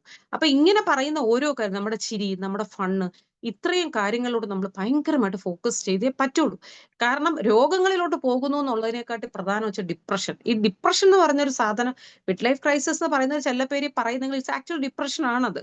അപ്പൊ ഈ ഡിപ്രഷൻ എന്ന് പറഞ്ഞ സാധനം ഇപ്പൊ ഒരു സാധാരണ എന്റെ ബ്രദർ പറഞ്ഞ എന്നാന്ന് വെച്ചാൽ ഈ ബ്രെയിൻ ഷ്രിങ്കിങ്ങിന്റെ കാര്യം പറഞ്ഞത്, ഇപ്പൊ പണ്ടത്തെ കാലത്ത് എന്ന് പറഞ്ഞു കഴിഞ്ഞാൽ കുറച്ച് അങ്ങോട്ട് പോയി കഴിയുമ്പോഴത്തേക്കാണ് ബ്രെയിൻ ഷ്രിങ്കിങ് ഉണ്ടായിരുന്നെങ്കിൽ ഇപ്പൊ 40 വയസ്സ് 42 വയസ്സുള്ള ബ്രെയിൻ നോക്കുമ്പോൾ 73 വയസ്സ് 75 വയസ്സുള്ള ബ്രെയിൻ ഷ്രിങ്ക് ചെയ്യുന്ന പോലെ ഷ്രിങ്ക് ചെയ്യുന്നു. അപ്പൊ എങ്ങോട്ടാണ് നമ്മൾ പോകുന്നത് കാര്യങ്ങൾ? ഈ ബ്രെയിൻ ഷ്രിങ്കിങ് അല്ലെങ്കിൽ ഡിപ്രഷന്റെ വേറൊരു വശം ഇപ്പോഴേ നമ്മൾ ചിന്തിക്കേണ്ടിയിരിക്കുന്നു. കാരണം ഇന്നത്തെ കാലത്ത് ഏറ്റവും കൂടുതൽ ആൾക്കാർ സ്ട്രഗിൾ ചെയ്യുന്ന 2 ഡിസീസാണ് പാർക്കിൻസോണിസവും പിന്നെ അൽഷീമേഴ്സും. എന്തുകൊണ്ടാ? പാർക്കിൻസോണിസം ട്രെമർ ഭയങ്കര കൂടുതലാ. പാർക്കിൻസോണിസവും ഈ പറഞ്ഞ കാര്യങ്ങളൊക്കെ വരുന്നത് എന്തുകൊണ്ടാണ് അത് വരുന്നതെന്ന് ചിന്തിച്ചാൽ അതിന്റെ റീസൺ ജസ്റ്റ് സപ്രഷൻസ് ആണ്. നമ്മൾ ഓരോ കാര്യത്തിനും നമ്മൾ സപ്രസ് ചെയ്യണം. തലവേദന വരുന്നത് ഒരു ഡോളോ എടുത്ത് കഴിച്ചു, ശരി, നമുക്ക് വേറൊരു മൈഗ്രെയിൻ വരുമോ, മൈഗ്രെയിൻ എടുത്ത് കഴിച്ചു, അങ്ങനെ കഴിച്ചു, ഇങ്ങനെ കഴിച്ചു, മെഡിസിൻസ് കഴിച്ച് പിന്നെ ഒരു ചെറിയ സിംറ്റം ഇന്ന് ഒരു നമുക്ക് നമ്മുടെ ഏറ്റവും എനിക്ക് പറയാനുള്ളൊരു കാര്യം, നമ്മളിപ്പോ ഈ എന്നെ പോലെ ആള് വന്നിരുന്ന് കുറെ തള്ളുമ്പോൾ കൂടെ ഇതിനകത്ത് ഭയങ്കര മിടുക്കരായിട്ടുള്ള പലരും ഈ എന്റെ വോയിസ് കേൾക്കുകയാണ്. അപ്പൊ എനിക്ക് പറയാനുള്ള ഒരു കാര്യം, ഇവിടെ ബ്രില്യൻ്റ് ആയിട്ടുള്ള ഹോമിയോ ഡോക്ടേഴ്സ് ഈ ഗ്രൂപ്പിനകത്ത് തന്നെ ഉണ്ട്. I know it very well. പക്ഷേ എനിക്ക് പറയാനുള്ളൊരു ഇതെന്ന് വെച്ച് കഴിഞ്ഞാല്, ഹോമിയോപ്പതി ശാസ്ത്രത്തിലോട്ട് ഈ പറഞ്ഞ ക്രോണിക് ഡിസീസസിന് ഹോമിയോപ്പതി തന്നെ ആദ്യമേ പിടിച്ച് പോയാൽ വലിയ വിഷയമില്ലാതെ ഒരു 70 പിടിക്കും. അല്ലെങ്കിൽ എന്താ പ്രശ്നം എന്ന് വെച്ചാൽ ഈ പറഞ്ഞ പോലെ 40 വയസ്സിലും 45 വയസ്സിലും ഏറ്റവും കൂടിയ മുന്തിയ ഹോസ്പിറ്റൽസിൽ പോയി ട്രീറ്റ്മെന്റ് എടുക്കുന്നവരാണ് ഏറ്റവും പെട്ടെന്ന് ബ്രോക്കൺ ഡൗൺ ആവുന്നത്. I have A cousin. എന്റെ ഒരു കസിനുണ്ട്. അവരുടെ മകളും മകൻ ഡയബറ്റോളജിസ്റ്റ് ആണ്. ട്രിവാൻഡ്രത്ത് ഒരു famous hospital diabetologist, and daughter is a paediatrician. അവരുടെ husband is also a neurologist. എല്ലാം കൂടെ ചേർന്ന് ചികിത്സിച്ച് ചുരുക്കം പറഞ്ഞ 53 വയസ്സായ പേഷ്യന്റ് ട്രെമർ എന്ന് പറഞ്ഞ ഷീസ് ഹാവിങ് പാർക്കിൻസോണിസം, കട്ടിൽ കിടക്കാൻ പോലും പറ്റത്തില്ല, തെറിച്ച് തറയിൽ വീഴും. അത്രയും ട്രെമറിൽ കൊണ്ടുപോയി എത്തിക്കാൻ പറ്റി. ഇതിനൊക്കെ ഫുൾ സ്റ്റോപ്പ് ഇടാൻ ഹോമിയോപ്പതിക്ക് പറ്റും. Because homeopathy is a genuine science. അത് വർക്ക് ചെയ്യും എന്നുള്ള കാര്യം ഉറപ്പാണ്. അപ്പോൾ ഞാൻ പറയുന്നത് വെച്ച് കഴിഞ്ഞാൽ നമ്മുടെ ഈ മെഡിസിനും ട്രീറ്റ്മെന്റും ബാക്കി കാര്യങ്ങളെക്കാൾ ഇമ്പോർട്ടന്റ് ഹോമിയോപ്പതി എന്ന് പറയുന്ന ഒരു ശാസ്ത്രത്തിന്റെ ഒരു എന്താ പറയുന്ന അതിന്റെ ഡെവലപ്മെന്റിന് വേണ്ടി ഒരുമിച്ച് നിൽക്കേണ്ട ആൾക്കാരെല്ലാം ഒരുമിച്ച് നിൽക്കണം. കാരണം ഇതൊരു കില്ലിംഗ് സിസ്റ്റം അല്ല, it is A living system. ആൾക്കാരെ ജീവിപ്പിക്കുന്ന ശാസ്ത്രമാണ്. അപ്പൊ അതുകൊണ്ട് അതിന് അത്ര ഇമ്പോർട്ടൻസ് കൊടുത്ത് നമ്മുടെ ഡോക്ടേഴ്സിനകത്തും എനിക്ക് പറയാനുള്ള കാര്യമാണ്. കാരണം ഞാനും ഒക്കെ ജീവിതത്തിൽ ഫസ്റ്റ് കയറി വന്നപ്പം ഭയങ്കരമായിട്ട് വിഷമിച്ച ഒരാളാണ്. ഈ ഹോമിയോ ശാസ്ത്രം എടുക്കണ്ടായിരുന്നു, വേറെ വല്ലതും ആയിരുന്നെങ്കിൽ എത്രയും പെട്ടെന്ന് പൈസയൊക്കെ കിട്ടിയതിന് ബാക്കി cousins all allopathy doctors and I only homeo doctor. എന്ത് ചെയ്യും ദൈവമേ ഇതിനകത്ത് ഇങ്ങനെ ഉണ്ട്. പക്ഷെ ഇപ്പൊ എനിക്ക് no regrets at all. Because നമ്മുടെ മുമ്പിൽ കാണുകയാണ് ജീവിക്കുന്ന സത്യങ്ങൾ. നമ്മുടെ മുമ്പിലോട്ട് കണ്ട് വരുമ്പോ നമ്മുടെ മുമ്പിൽ വന്ന് ഞാനിപ്പോ അതാ പറഞ്ഞോണ്ട് ഒരു അലോപ്പതി ഡോക്ടർ ഉണ്ട്. അലോപ്പതി ഡോക്ടർ, അയാൾ ഭയങ്കര മിടുക്കൻ പീഡിയാട്രീഷ്യൻ എന്ന് വെച്ചാൽ ട്രിവാൻഡ്രത്തെ മുന്തിയ ഹോസ്പിറ്റലിലെ പീഡിയാട്രീഷ്യൻ. അയാളുടെ കൊച്ചിന് എന്റെ മരുന്ന് വാങ്ങിക്കത്തുള്ളൂ, ഹോമിയോ മെഡിസിൻ അയാൾ കൊടുക്കും. എന്തുകൊണ്ട്? അയാൾ എഴുതുന്ന അങ്ങേറ്റത്തെ മരുന്ന് 8 മെഡിസിൻ വെച്ചൊക്കെ എഴുതും. ഒരു കുട്ടിക്ക് 6 മെഡിസിൻ 8 മെഡിസിൻ ഒക്കെ എഴുതും. പക്ഷെ പുള്ളിയുടെ കൊച്ചിന് എന്റെ മെഡിസിൻ കൊടുക്കുള്ളൂ. എന്തുകൊണ്ടാ? ശാസ്ത്രം. That's a power of homeopathy. അപ്പൊ അതൊക്കെ അവിടെ നിൽക്കട്ടെ. അപ്പൊ ഞാൻ ഇനി നമ്മുടെ മെഡിസിൻസിലോട്ട് കടക്കാം. മെഡിസിൻസിലോട്ട് കുറച്ച് ടൈമേ ഉള്ളൂ, എന്നാലും ഞാൻ I just jump and just ഒന്ന് പോയി നോക്കാം. അപ്പൊ നമുക്ക് ഇതിനകത്ത് യൂസ് ചെയ്യാൻ പറ്റുന്ന മെഡിസിൻസ് എന്തൊക്കെയാണ്? ഇപ്പൊ നമുക്ക് ചില കേസസിലൊക്കെ വരും. ഇപ്പൊ ഞാൻ നേരത്തെ പറഞ്ഞ പോലെ ആ പയ്യന്റെ കേസ് പറഞ്ഞതിനകത്ത് ആ പെൺകുട്ടിയുടെ അപ്പിയറൻസ് ആണ് പയ്യന് പിടിക്കാത്തത്. പിടിക്കുന്നില്ല. അപ്പൊ ഈ പെൺകൊച്ചിനോട് ഭയങ്കര വെറുപ്പാണ്. എനിക്ക് വേണ്ട ആ കൊച്ചിനെ. എനിക്ക് അതിനെ കാണുമ്പോൾ തന്നെ എനിക്ക് ഭയങ്കരമായിട്ട് എന്താ പറയാ, I feel irritated, I feel like vomiting. ഈ ഒരു മനുഷ്യനെ കണ്ടിട്ട്, ഒരു മനുഷ്യന് അതും പാർട്ട്ണറിനെ കണ്ടിട്ട് ഛർദ്ദിക്കാൻ മുട്ടുന്നെന്ന് പറയുമ്പോൾ എന്ത് അഹങ്കാരം, അല്ലെങ്കിൽ എന്തൊരു മനുഷ്യനാന്ന് ഞാൻ ഇങ്ങനെ ചിന്തിച്ചു. അപ്പൊ ഒരു പട്ടിയോടായാലും നമ്മൾ അതിൽ കൂടുതൽ കരുണ കാണിക്കും. അപ്പൊ അങ്ങനത്തെ കേസസിനകത്ത് നമുക്ക് എന്ത് ചെയ്യാൻ പറ്റും എന്നുള്ളതാണ്. പക്ഷെ ആ കേസിനകത്ത് വന്നൊരു പ്രതിഭാസം എന്താന്ന് വെച്ച് കഴിഞ്ഞാൽ, what I said is that, നീ ഒരു കാര്യം ചെയ്തു, ഈ സെറ്റപ്പിനോട് പറഞ്ഞ ആ പ്രഗ്നൻസി അബോർട്ട് ചെയ്യാൻ എന്താ മെത്തേഡ് എന്ന് വെച്ച് നീ അപ്പൊ അവനോട്, അയ്യോ ഇല്ല പറ്റത്തില്ല ഡോക്ടർ, എനിക്ക് ഒരിക്കലും പറ്റത്തില്ല എന്ന് പറഞ്ഞിട്ട് പോയ ആള് ഈ പെങ്കൊച്ചിനെ മാക്സിമം അവോയ്ഡ് ചെയ്യാണ്. ഇതാണെങ്കിൽ എന്റെ ചേട്ടൻ എന്റെ ചേട്ടൻ എന്റെ ചേട്ടൻ എന്ന് പറഞ്ഞ് ചത്ത് കിടക്കുന്നു. That was A case. അപ്പം ഇങ്ങനത്തെ കേസസിനകത്ത് നമുക്ക് കോൺസ്റ്റിറ്റ്യൂഷണൽ മെഡിസിൻ കൊടുത്താൽ പറ്റുമോ, അല്ലെങ്കിൽ ബയോകെമിക്സ് കൊടുത്താൽ പറ്റുമോ, അതോ ബാച്ച് ഫ്ലവർ കൊടുത്താൽ പറ്റുമോ, എവിടെയാണ് നമുക്ക് എങ്ങനെ ഇവരെ കാച്ചപ്പ് ചെയ്യാം എന്നുള്ളതാണ് ഒരു ക്വസ്റ്റ്യൻ. അപ്പൊ ഇങ്ങനത്തെ കേസസിനകത്ത് what I did is that, എനിക്ക് സക്സസ് കിട്ടിയത് കൊണ്ടാണ് ഞാൻ ഷെയർ ചെയ്യുന്നത്. ഞാൻ അവിടെ കൊടുത്ത മെഡിസിൻ എന്ന് പറയുന്നത് റെസ്ക്യൂ റെമഡിയാണ്. റെസ്ക്യൂ റെമഡി നമുക്കറിയാം, ബാച്ച് ഫ്ലവറിലുള്ളതാണ് റെസ്ക്യൂ റെമഡി. അപ്പൊ റെസ്ക്യൂ റെമഡിക്ക് പിന്നെ ഒരു ഗുണം ഞാൻ കൊടുത്തതിൽ നിന്ന് കിട്ടിയ ഒരു ഒബ്സർവേഷൻ എന്താന്ന് വെച്ചാൽ, ഈ റെസ്ക്യൂ റെമഡിക്കകത്ത് പിന്നെ ഈ പറഞ്ഞ കണക്ക് അൺവാണ്ടഡ് തോട്ട്സിനെ വാനിഷ് ചെയ്യാനായിട്ട് ഭയങ്കരമായിട്ടുള്ള ഒരു പവർ ഉണ്ട് റെസ്ക്യൂ റെമഡിക്ക്. പിന്നെ മാത്രമല്ല, ഈ റെസ്ക്യൂ റെമഡിക്കകത്ത് സ്ലീപ്പിനകത്ത് ഒരു ചെറിയ നല്ലൊരു ഇമ്പാക്ട് ഉള്ള ഒരു സാധനം ഈ റെസ്ക്യൂ റെമഡി. അപ്പം ഞാൻ റെസ്ക്യൂ റെമഡി വെച്ച് കുറച്ചൊന്ന് സ്റ്റാർട്ട് ചെയ്തപ്പം what happened is intensity of feeling towards മറ്റേ പാർട്ട്ണറിനോടുള്ള ഇന്റൻസിറ്റി, എക്സ്ട്രാ മാരിറ്റൽ റിലേഷൻഷിപ്പിനോടുള്ള ഇന്റൻസിറ്റി ഇച്ചിരി കുറഞ്ഞു. ഇന്റൻസിറ്റി കുറഞ്ഞിട്ട് what he said, he's telephone me and he said, what he said, he was said, ഡോക്ടറെ, ഡോക്ടർ ഒന്ന് പിന്നെ ഞാൻ അവളുടെ ഫോൺ നമ്പർ തരാം, ഡോക്ടർ ഒന്ന് വിളിച്ച് സംസാരിക്കൂ, എനിക്ക് സത്യം പറഞ്ഞ എന്റെ ഭാര്യയും കൊച്ചിനെയും വേണം എന്നുള്ളൊരു തിങ്കിലോട്ട് ഒന്ന് റീതിങ്ക് ചെയ്യാൻ ഈ റെസ്ക്യൂവിന് സഹായിച്ചു, ഹെൽപ്പ് ചെയ്തു എന്നുള്ള ഉറപ്പാണ്. അവന്റെ ആറ്റിറ്റ്യൂഡ് മാറി എന്നുള്ളതാണ്. അപ്പൊ പിന്നെ അവൻ തന്നെ എന്നോട് പറയാ, ഡോക്ടർ എന്റെ വൈഫിനോട് പറയണം ഇച്ചിരി വൃത്തിയായിട്ട് നടക്കാൻ പറയണം. പിന്നെ വീട്ടിലോട് ചെന്ന് കഴിഞ്ഞാൽ മീൻ വെട്ടിയിട്ട് അതേ തുണി ഇട്ടുകൊണ്ട് നൈറ്റി ഇട്ടുകൊണ്ട് വന്ന് എന്റെ അടുത്ത് വരും. എനിക്കിത് കാണുമ്പോൾ ഛർദ്ദിക്കാൻ മുട്ടും ഡോക്ടറെ. എനിക്ക് ഇച്ചിരി പെണ്ണുങ്ങളായ നല്ല ഭംഗിയായിട്ട് ഒരുങ്ങിയൊക്കെ നിൽക്കണം. എനിക്ക് അതാ ഇഷ്ടം. എത്ര ഡ്രസ്സ് മേടിച്ചു കൊടുത്താലും കൂറ ഡ്രസ്സ് ഇട്ടുകൊണ്ട് എനിക്കുള്ളൂ. And that was a blaming of him. അപ്പം ആ കേസിൽ I started with a rescue remedy. എന്നിട്ട് ഞാൻ പതുക്കെ ഈ കേസ് ഇങ്ങനെ, ഇവന്റെ കേസ് കുറച്ചുകൂടെ എടുത്ത് പോയപ്പോ ഇവനെ പറ്റി കൂടുതൽ ഡീറ്റെയിൽസ് ഒക്കെ തപ്പി നോക്കിയപ്പോഴത്തേക്ക് what I found is that ഈ പുള്ളിക്ക് പൊതുവെ ഇതല്ല, ഇതിനു മുമ്പ് ഈ പയ്യൻ ഇങ്ങനത്തെ റിലേഷൻഷിപ്സ് ഉണ്ട്. പയ്യൻ ഇങ്ങനെ എക്സ്ട്രാ റിലേഷൻഷിപ്സ് ഉണ്ടാക്കാൻ പൊതുവെ ഒരു താല്പര്യമുണ്ട് എന്നുണ്ടെങ്കിലും ഈ എക്സ്ട്രാ റിലേഷൻഷിപ്സ് ഉണ്ടാക്കാൻ താല്പര്യമുള്ള റെമഡീസ് കുറെ ഉണ്ട്. തൂജ, മെഡോർനം, സ്റ്റാഫിസാക്രിയ, ഇതെല്ലാം എക്സ്ട്രാ റിലേഷൻഷിപ്സ് ഉണ്ടാക്കാൻ ട്രൈ ചെയ്യുന്ന മെഡിസിൻസ് ആണ്. പൾസാറ്റില. കാരണം എന്തുകൊണ്ടാണെന്ന് അറിയാമോ? ഇതിന്റെയൊക്കെ മെയിൻ റീസൺ ദ കോസസ് ഇതെല്ലാം തന്നെ ബൈപോളാർ ഓർ ട്രൈപോളാർ റെമഡീസ് ആണ്. അപ്പം ഒരു മൂഡിലും അഡിക്ഷൻസ് ഉള്ള പയ്യനാണ്, നന്നായിട്ട് ഉപയോഗിക്കുന്ന പയ്യനാണ്. So what happened is addictions ഉള്ള ആൾക്കാരാണെങ്കിൽ they may be bipolar or tripolar. അപ്പൊ ഈ ബൈപോളാർ ട്രൈപോളറിനുള്ള പ്രത്യേകത എന്താണ്? ഒരു ദിവസത്തിന്റെ ഒരു 6 hours he'll be on one mood and after 6 hours he'll be on another mood and the next 6 hours he'll be on another mood. അപ്പൊ ഇതിൽ ഏതെങ്കിലും ഒരു മൂഡിനകത്ത് ഡിപ്രഷനിലാകുമ്പോഴാണ് ഹി സെർച്ചസ് അനദർ പേഴ്സൺ. അപ്പറേ സൈഡിൽ ഒരാൾ വേണം. ഹി വോണ്ട്, എന്താ പറയുന്നത്, അവന് ഒരാൾ അപ്പറേ സൈഡിൽ ഉണ്ടെങ്കിൽ മാത്രമേ അവന് ജീവിതം മുന്നോട്ട് കൊണ്ടുപോകാൻ പറ്റുന്നുള്ളൂ. So I talked with him. കുറച്ചുകൂടെ ഓപ്പൺ ആയപ്പോൾ ഞാൻ ഇവനോട് ചോദിച്ചു, ഇയാൾ ഈ റിലേഷൻഷിപ്സ് ഒക്കെ കൊണ്ടുപോകുന്നത് എന്തിനാണ്? Whether you meant for that, whether you want to make love relationship ആണോ എന്ന് ചോദിക്കുമ്പോഴാണ്, ഇല്ല ഡോക്ടറെ, എനിക്ക് ഇവളുമാരുമായിട്ടൊന്നും ഒരു അറ്റാച്ച്മെന്റും ഇല്ല. പിന്നെ then I asked what is the problem then? അത് എനിക്കൊരു രസമോ ഡോക്ടർ, എനിക്ക് അപ്പുറത്തെ സൈഡിൽ ഒരാൾ എപ്പോഴും ചാറ്റ് ചെയ്യാനും അപ്പുറത്ത് ഒരാൾ റിലേഷൻഷിപ്പിൽ ഉണ്ടെന്ന് തോന്നുമ്പോൾ I feel more and more comfortable എന്ന് പറഞ്ഞു. അപ്പം ഈ ഗിൽറ്റി ഫീലിംഗ് ഇല്ലാത്തൊരു മെഡിസിൻ എന്ന് പറയുന്നത് തൂജയാണ്. Thuja is having no guilty feeling. ഒട്ടും ഗിൽറ്റി ഫീലിംഗ് ഇല്ല. ഒരു റിലേഷൻഷിപ്പ് പോവും, അവിടെ ചാടി അടുത്തയിലോട്ട് പോവും. അവരുമായിട്ടൊന്നും ഇമോഷണൽ കണക്ഷൻ ഇല്ലാത്തൊരു ഡ്രഗ് തൂജയാണ്. സോ വാട്ട് ഞാൻ അതിനകത്ത് ആ കേസിനകത്ത് രണ്ടാമത് കൊടുത്ത മെഡിസിൻ എന്ന് പറഞ്ഞാൽ തൂജ 10mg ഒരു ഡോസ് കൊടുത്തു. അപ്പൊ തൂജ 10mg ഒരു ഡോസ് കൊടുത്തപ്പോൾ what change happened is that ഇയാള്, ഇതിപ്പോ നമുക്ക് ഓരോരോ ഫേസ്, എന്താ പറയുന്നത്, ഈ മെഡിസിൻ ആക്ട് ചെയ്തോ ഇല്ലയോ നമുക്ക് അറിയാൻ പറ്റത്തില്ലല്ലോ. അപ്പൊ ചേഞ്ച് എന്ത് വരുന്നു എന്നുള്ളത് വെച്ചിട്ട് നമുക്ക് മെഡിസിൻ ആക്ട് ചെയ്തോ ഇല്ലയോ എന്ന് പറയാൻ പറ്റത്തുള്ളൂ.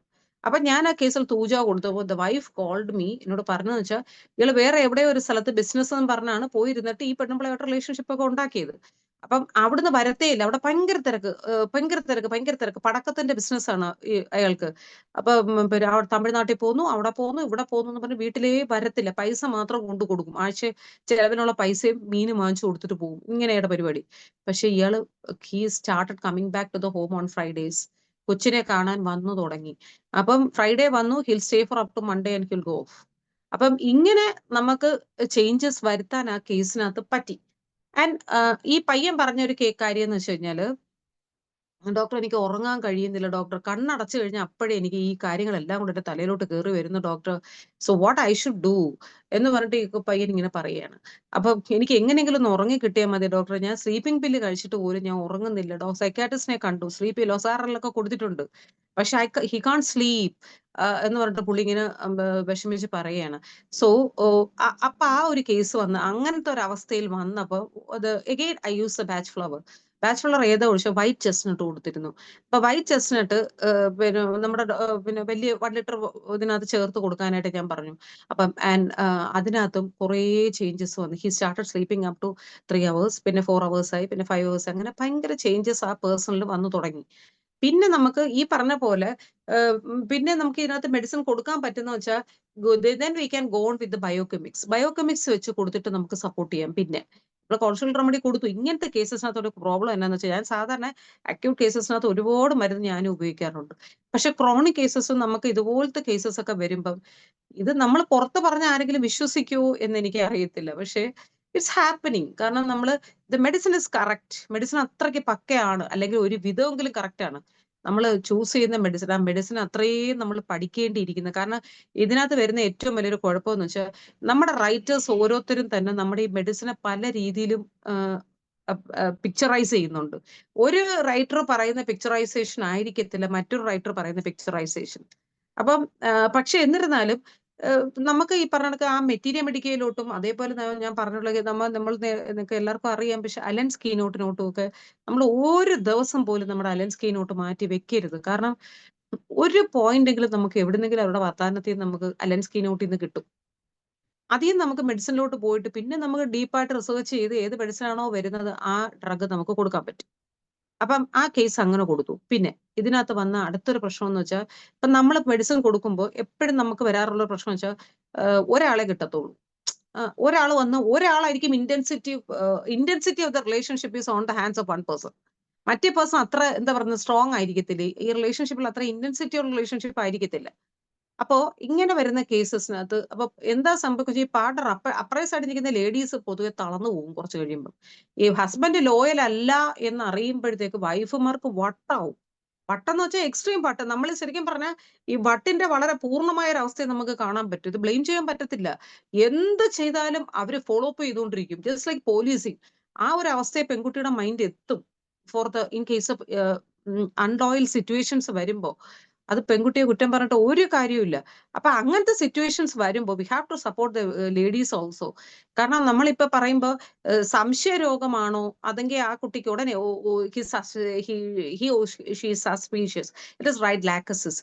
അങ്ങനല്ല, ഹയോസിഎംഎസിനുണ്ട് ഈ സസ്പീഷ്യസ്നെസ്, ബെൽഡോണയ്ക്കുണ്ട് സസ്പീഷ്യസ്നെസ്, ആസാൽബിനുണ്ട് സസ്പീഷ്യസ്നെസ്. അപ്പൊ ഏത് ലെവൽ സസ്പീഷ്യസ് ആണ് എന്നുള്ളത് നമ്മൾ നോക്കിയിട്ട് വേണം മെഡിസിൻ കൊടുക്കാൻ. പക്ഷെ കൊടുത്തു കഴിഞ്ഞിട്ട് പിന്നെ എന്താ സംഭവിക്കുക, ആള് കളർന്നു പോകും. എന്ന് വെച്ചാൽ എന്താണ്, ആ പെൺകുട്ടി ആകെ തളർന്ന അവസ്ഥയിലായിരിക്കും. അപ്പൊ ഇനി എനിക്കൊന്നിനും പറ്റില്ല ഡോക്ടറെ, ആ ഒരു അവസരം. For that case we can gives biochemic calcarea phos. Calcarea phos നന്നായിട്ട് സപ്പോർട്ട് ചെയ്യുന്ന ഒരു ഡ്രഗ് ആണ് for these type of depressions and എന്താ പറയാ തളർന്നു പോകുന്ന കേസിൽ നമുക്ക് കാൽക്കേരിയഫോസ് കൊടുക്കാം. കാൽക്കേരിയഫോസ് കൊടുക്കുമ്പോൾ കുറെ ക്ലച്ച് പിടിച്ച് തിരിച്ചു വരും. നമ്മുടെ ബയോകെമിക്സ് എന്ന് പറഞ്ഞാൽ നമുക്ക് സൂപ്പർ ആക്ഷൻ കിട്ടും. നമ്മൾ പക്ഷെ ബയോകെമിക്സിനെ അത്രയ്ക്ക് അങ്ങോട്ട് എക്സ്പ്ലോർ ചെയ്യുന്നില്ല എന്നുള്ളതാണ്. അപ്പം കൊടുക്കുക.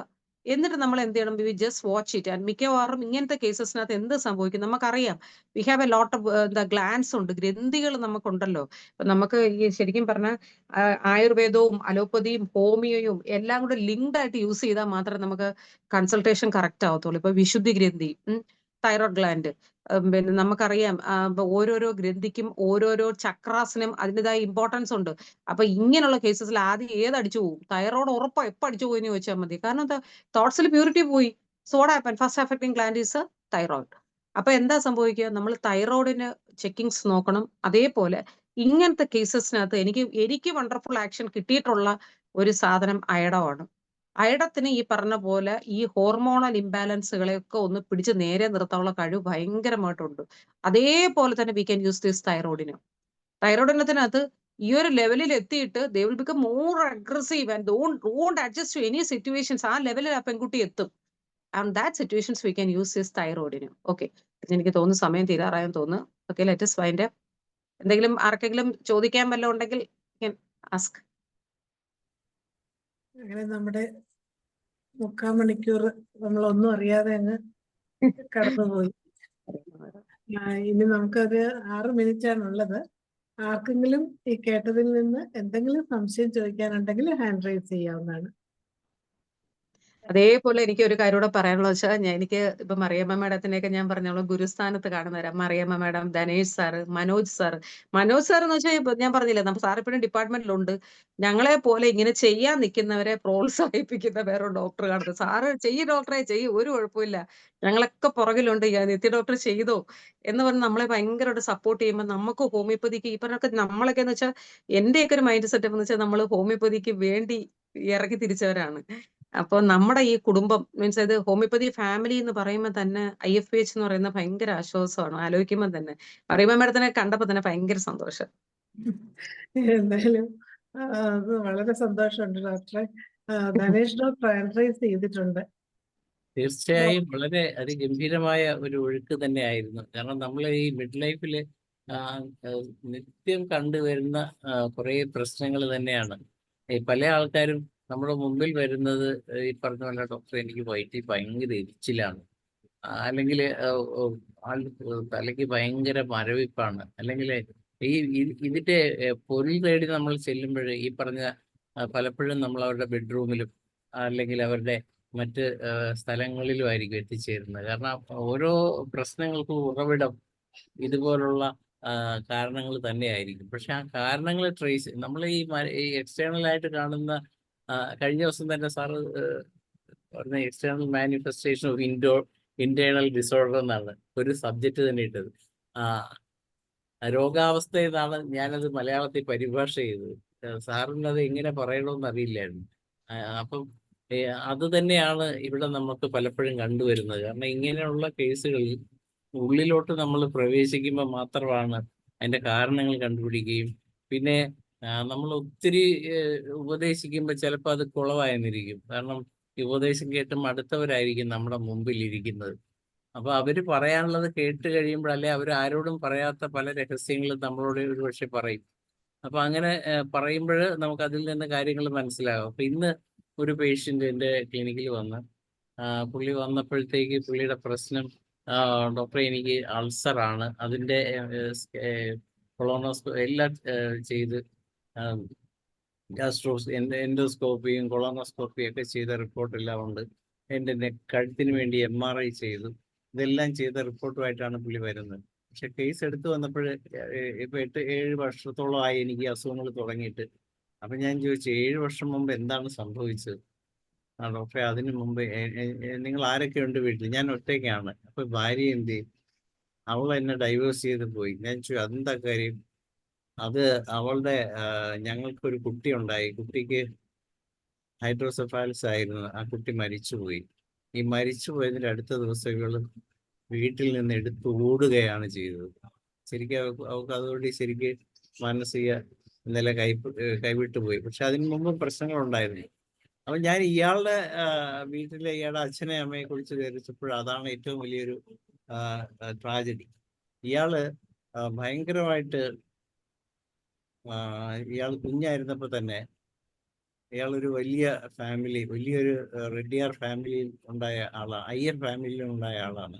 പക്ഷെ അയാളുടെ അച്ഛൻ ആദ്യ ഭാര്യ അയാളുടെ അമ്മ മരിച്ചപ്പോഴത്തേക്ക് ആദ്യ ഭാര്യ മരിച്ചപ്പോഴത്തേക്ക് ഒരു അതർ കാസ്റ്റിലുള്ള ഒരു ലേഡിയെ കല്യാണം കഴിക്കുകയും അതിലുണ്ടായ കുട്ടിയാണ് ഇയാൾ. പക്ഷെ വളരെ വേഗം ഇയാൾക്ക് ഒരു ചേച്ചി കൂടെ ഉണ്ടായിരുന്നു.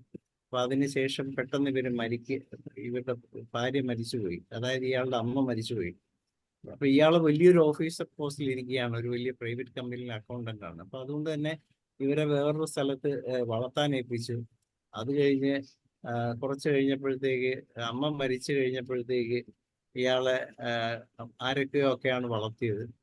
അപ്പൊ ഇയാളുടെ അച്ഛൻ ഈ ചേച്ചിയെ കൊണ്ടുപോയി ഒരു അനാഥാലയ ഒരു സ്ഥലത്ത് വളർത്താനായിപ്പിച്ചിട്ട് ഇയാൾ അമേരിക്കയ്ക്ക് പോയി. അതിനുശേഷം പിന്നെ തിരിച്ചു വന്നിട്ടില്ല. അപ്പൊ ഇയാളിങ്ങനെ വലുതായി. അത് കഴിഞ്ഞ് കല്യാണം കഴിഞ്ഞ് പലയിടത്തും നിന്നാണ് വളർന്ന് കല്യാണം കഴിച്ച് വന്നപ്പോൾ ഇങ്ങനെ ഒരു ലവ് മാരേജ് ആയിരുന്നു. ലവ് മാരേജിലാണ് ഇങ്ങനെയൊക്കെ സംഭവിച്ചത്. അതിനുശേഷമാണ് ഈ ഭാര്യ മരിക്കുന്നതും ഈ പ്രശ്നങ്ങൾ ഉണ്ടാകുന്നത്. ഇയാൾ ഒറ്റപ്പെട്ടു പോയി. അപ്പൊ യഥാർത്ഥത്തിൽ ഇതാണ് ഇയാളുടെ രോഗ അവസ്ഥ. ഇതൊന്നും നമ്മൾ സ്കാൻ ചെയ്യുകയോ MRI ചെയ്യുകയോ ഒന്നും ചെയ്താൽ നമുക്ക് മനസ്സിലാവില്ല. ഇത് ഞാൻ ഇയാളോട് ചോദിച്ചു, ഡോക്ടർ ഞാനിത് പറഞ്ഞിട്ടുണ്ട് പലരോടായിട്ട്, പക്ഷെ ഇതുപോലെ പറഞ്ഞിട്ടില്ല. അപ്പൊ അതാണ് എപ്പോഴും നമ്മുടെ ഹിസ്റ്ററിയുടെ ഇമ്പോർട്ടൻസ്. ഒരാളൊക്കെ എങ്ങനെയാണ് രോഗം ഡെവലപ്പ് ചെയ്യുന്നത്. ശരിക്കും അവിടെ നമുക്ക് മാഗ്നീഷ്യം മ്യൂറിയാറ്റിക്കമാണ് എൻ്റെ മനസ്സിൽ തോന്നിയത്. എയിൽമെന്റ്സ് ഫ്രോം സെപ്പറേഷൻ, അതാണല്ലോ അതിൻ്റെ അകത്ത് ഒരു സെപ്പറേഷൻ കോൺഫ്ലിക്റ്റ് പ്രധാനമായിട്ടുണ്ട്. അത് പിന്നെ അത് കഴിഞ്ഞ് അയാളൊരു ഒറ്റപ്പെട്ട് ആരുമില്ലാത്തൊരവസ്ഥയിലോട്ട് അനാഥത്വം, ഇതെല്ലാം വെച്ച് ഞാൻ ഇന്ന് അതാണ് കൊടുത്തിരിക്കുന്നത്. അപ്പം അതിനൊപ്പം കാൽക്കേരിയ ഫോഴ്സ് കൂടെ കൊടുത്തിട്ടുണ്ട്. അപ്പൊ ഞാൻ പറഞ്ഞു വന്നത്, ഇപ്പൊ നിത്യ ഡോക്ടർ പറഞ്ഞു വന്ന ഈ ഒരു കഥ, ഒരു കേസിന്റെ ഉള്ളിലോട്ട് നമ്മൾ ഇറങ്ങി, ഇതെല്ലാം മിഡ് ലൈഫ് കോൺഫ്ലിക്റ്റ് ആണ്.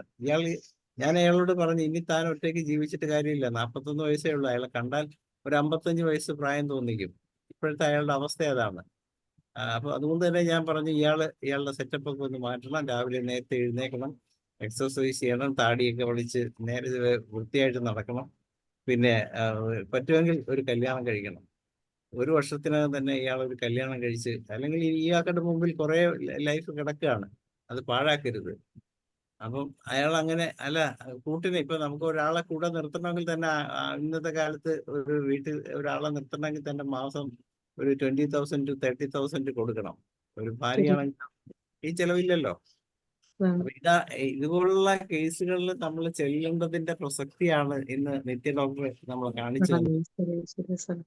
അതെ, അപ്പൊ അതില് നമ്മൾ എങ്ങനെ കേസിലോട്ട് പോകണമെന്നുള്ളത് വ്യക്തമായിട്ട് കാണിക്കുകയും ചെയ്തു.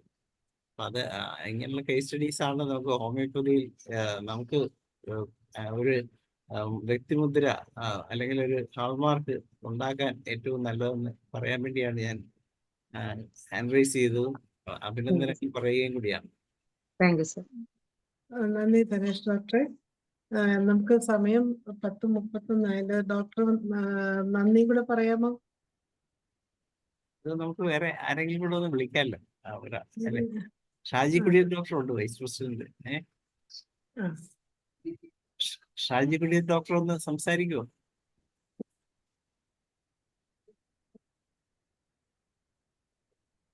നമസ്കാരം. ഞാൻ ഇവിടെ വെളുപ്പിന് 1 മണിയായി. ഞാനിത് കേട്ടോണ്ടിരിക്കുകയാണ്. അപ്പൊ നിത്യ ഡോക്ടറെ വളരെ നന്നായിട്ടുണ്ട്. ഒരു കാര്യം ഞാൻ ഒന്നോടെ സ്ട്രെസ് ചെയ്ത് എല്ലാവരുടെ അറിവിലോട്ട് പറയുകയാണ്. നിത്യ ഡോക്ടർ പറഞ്ഞതും പല പ്രാവശ്യം നമ്മളെല്ലാം പറയുന്നതുമായ ഒരു കാര്യം, നമ്മൾ മരുന്ന് കൊടുക്കുക എന്നതിനേക്കാൾ ഉപരി ഈ identification and rectification of the fundamental causes that lead to the problem is very important. അതൊരു വെരി ഇമ്പോർട്ടൻറ്റ് പോയിന്റ് ആണ്. നിത്യ ഡോക്ടർ അത് പല പ്രാവശ്യം എടുത്തെടുത്ത് പറഞ്ഞത് ഞാൻ ശ്രദ്ധിച്ചു. അത് എല്ലാവരുടെയും ശ്രദ്ധയിലോട്ട് ഒന്നോടും കൂടെ ഞാനും കൂടി ഒന്ന് ഊന്നി പറയുകയാണ്. അപ്പോൾ വളരെ നന്നായിരുന്നു. എല്ലാ ഭാഗങ്ങളും ഇനിയും ഒത്തിരി രോഗികളെ സഹായിക്കാൻ സാധിക്കട്ടെ. IOPH നമ്മളൊരു കുടുംബമാണ്. ലോകത്തിലെ ഹോമിയോപ്പതി പാഷനേറ്റ് ആയിട്ടുള്ള എല്ലാവരും അടിഞ്ഞുകൂടുന്ന ലോകത്തിലെ ഹോമിയോപ്പതിക്ക് വേണ്ടി സമർപ്പിതരായിട്ടുള്ളവരുടെ ഏറ്റവും വലിയ കൂട്ടായ്മയാണ്. നമുക്ക് നമ്മുടെ ജീവിതകാലത്ത് ഹോമിയോപ്പതിക്കും മനുഷ്യരാശിയുടെ നന്മയ്ക്കുമായിട്ട് ഒത്തിരി കാര്യങ്ങൾ ചെയ്യാനുണ്ട്, ഒത്തിരി ഉണ്ട്. അതുകൊണ്ട് നമുക്കെല്ലാം ഒറ്റ കൈയായിട്ട് ഒരുപോലെ ചിന്തിച്ച് ഒറ്റക്കൂട്ടമായിട്ട് മുന്നേറാം. നമ്മുടെ ജീവിതകാലത്ത് മനുഷ്യരാശിക്ക് നന്മയായി മാറ്റാനായിട്ട് ഈ IOPH എന്ന കൂട്ടായ്മ നമുക്ക് ഉപയോഗപ്പെടുത്താം. അതിനുവേണ്ടി സമർപ്പിതരായിട്ടുള്ള എല്ലാവർക്കും അഭിനന്ദനങ്ങൾ അർപ്പിക്കുന്നു. നിത്യ ഡോക്ടർക്ക് നന്ദി, നമസ്കാരം. നന്ദി ഷാജി ഡോക്ടറെ. അങ്ങനെ ശരിക്കും പറഞ്ഞാല് ഈ കാലഘട്ടത്തില് നടക്കുന്ന സത്യമായിട്ടുള്ള കാര്യങ്ങള് വളരെ രസമായിട്ട് പറഞ്ഞു തരാനുള്ള ഡോക്ടറുടെ ഈ കഴിവിനെ അഭിനന്ദിക്കുന്നു. താങ്ക് യു മാഡം, താങ്ക് കാരണം നമുക്ക് ഇപ്പൊ ഷാജി ഡോക്ടർ തന്നെ 1:30 ഡോക്ടറുടെ ക്ലാസ് കേട്ടുകൊണ്ടാണ് ഇരിക്കുന്നത്. അതുപോലെ ഈ ഇരിക്കുന്ന സർ. ഓരോരുത്തരും അതുപോലെ വളരെ താല്പര്യത്തോടു കൂടി ഡോക്ടറുടെ ക്ലാസ് കേൾക്കുകയാണ്. ഒരിക്കൽ കൂടി ഡോക്ടർക്ക് പ്രത്യേകം നന്ദി അറിയിക്കുന്നു. ഇനി ഒരു പുതിയ വിഷയമായിട്ട് എത്രയും വേഗം വീണ്ടും വരണം. ഷുവർ, വരാം മാഡം. ഇതുപോലെ റിലവന്റ് ടോപ്പിക്സും ആയിട്ട് വരാം. Okay, bye. അതെ അതെ, വീണ്ടും വരണം. അതുപോലെ Okay, ഇന്നത്തെ ഈ സൂമിൽ പങ്കെടുക്കുന്ന ഓരോരുത്തർക്കും പ്രത്യേകം നന്ദി അറിയിക്കുന്നു. നമ്മുടെ 1491 സൂം വെബിനാർ ഇവിടെ അവസാനിക്കുകയാണ്. Thank you all. എല്ലാവർക്കും ശുഭരാത്രി. Good night. Good night.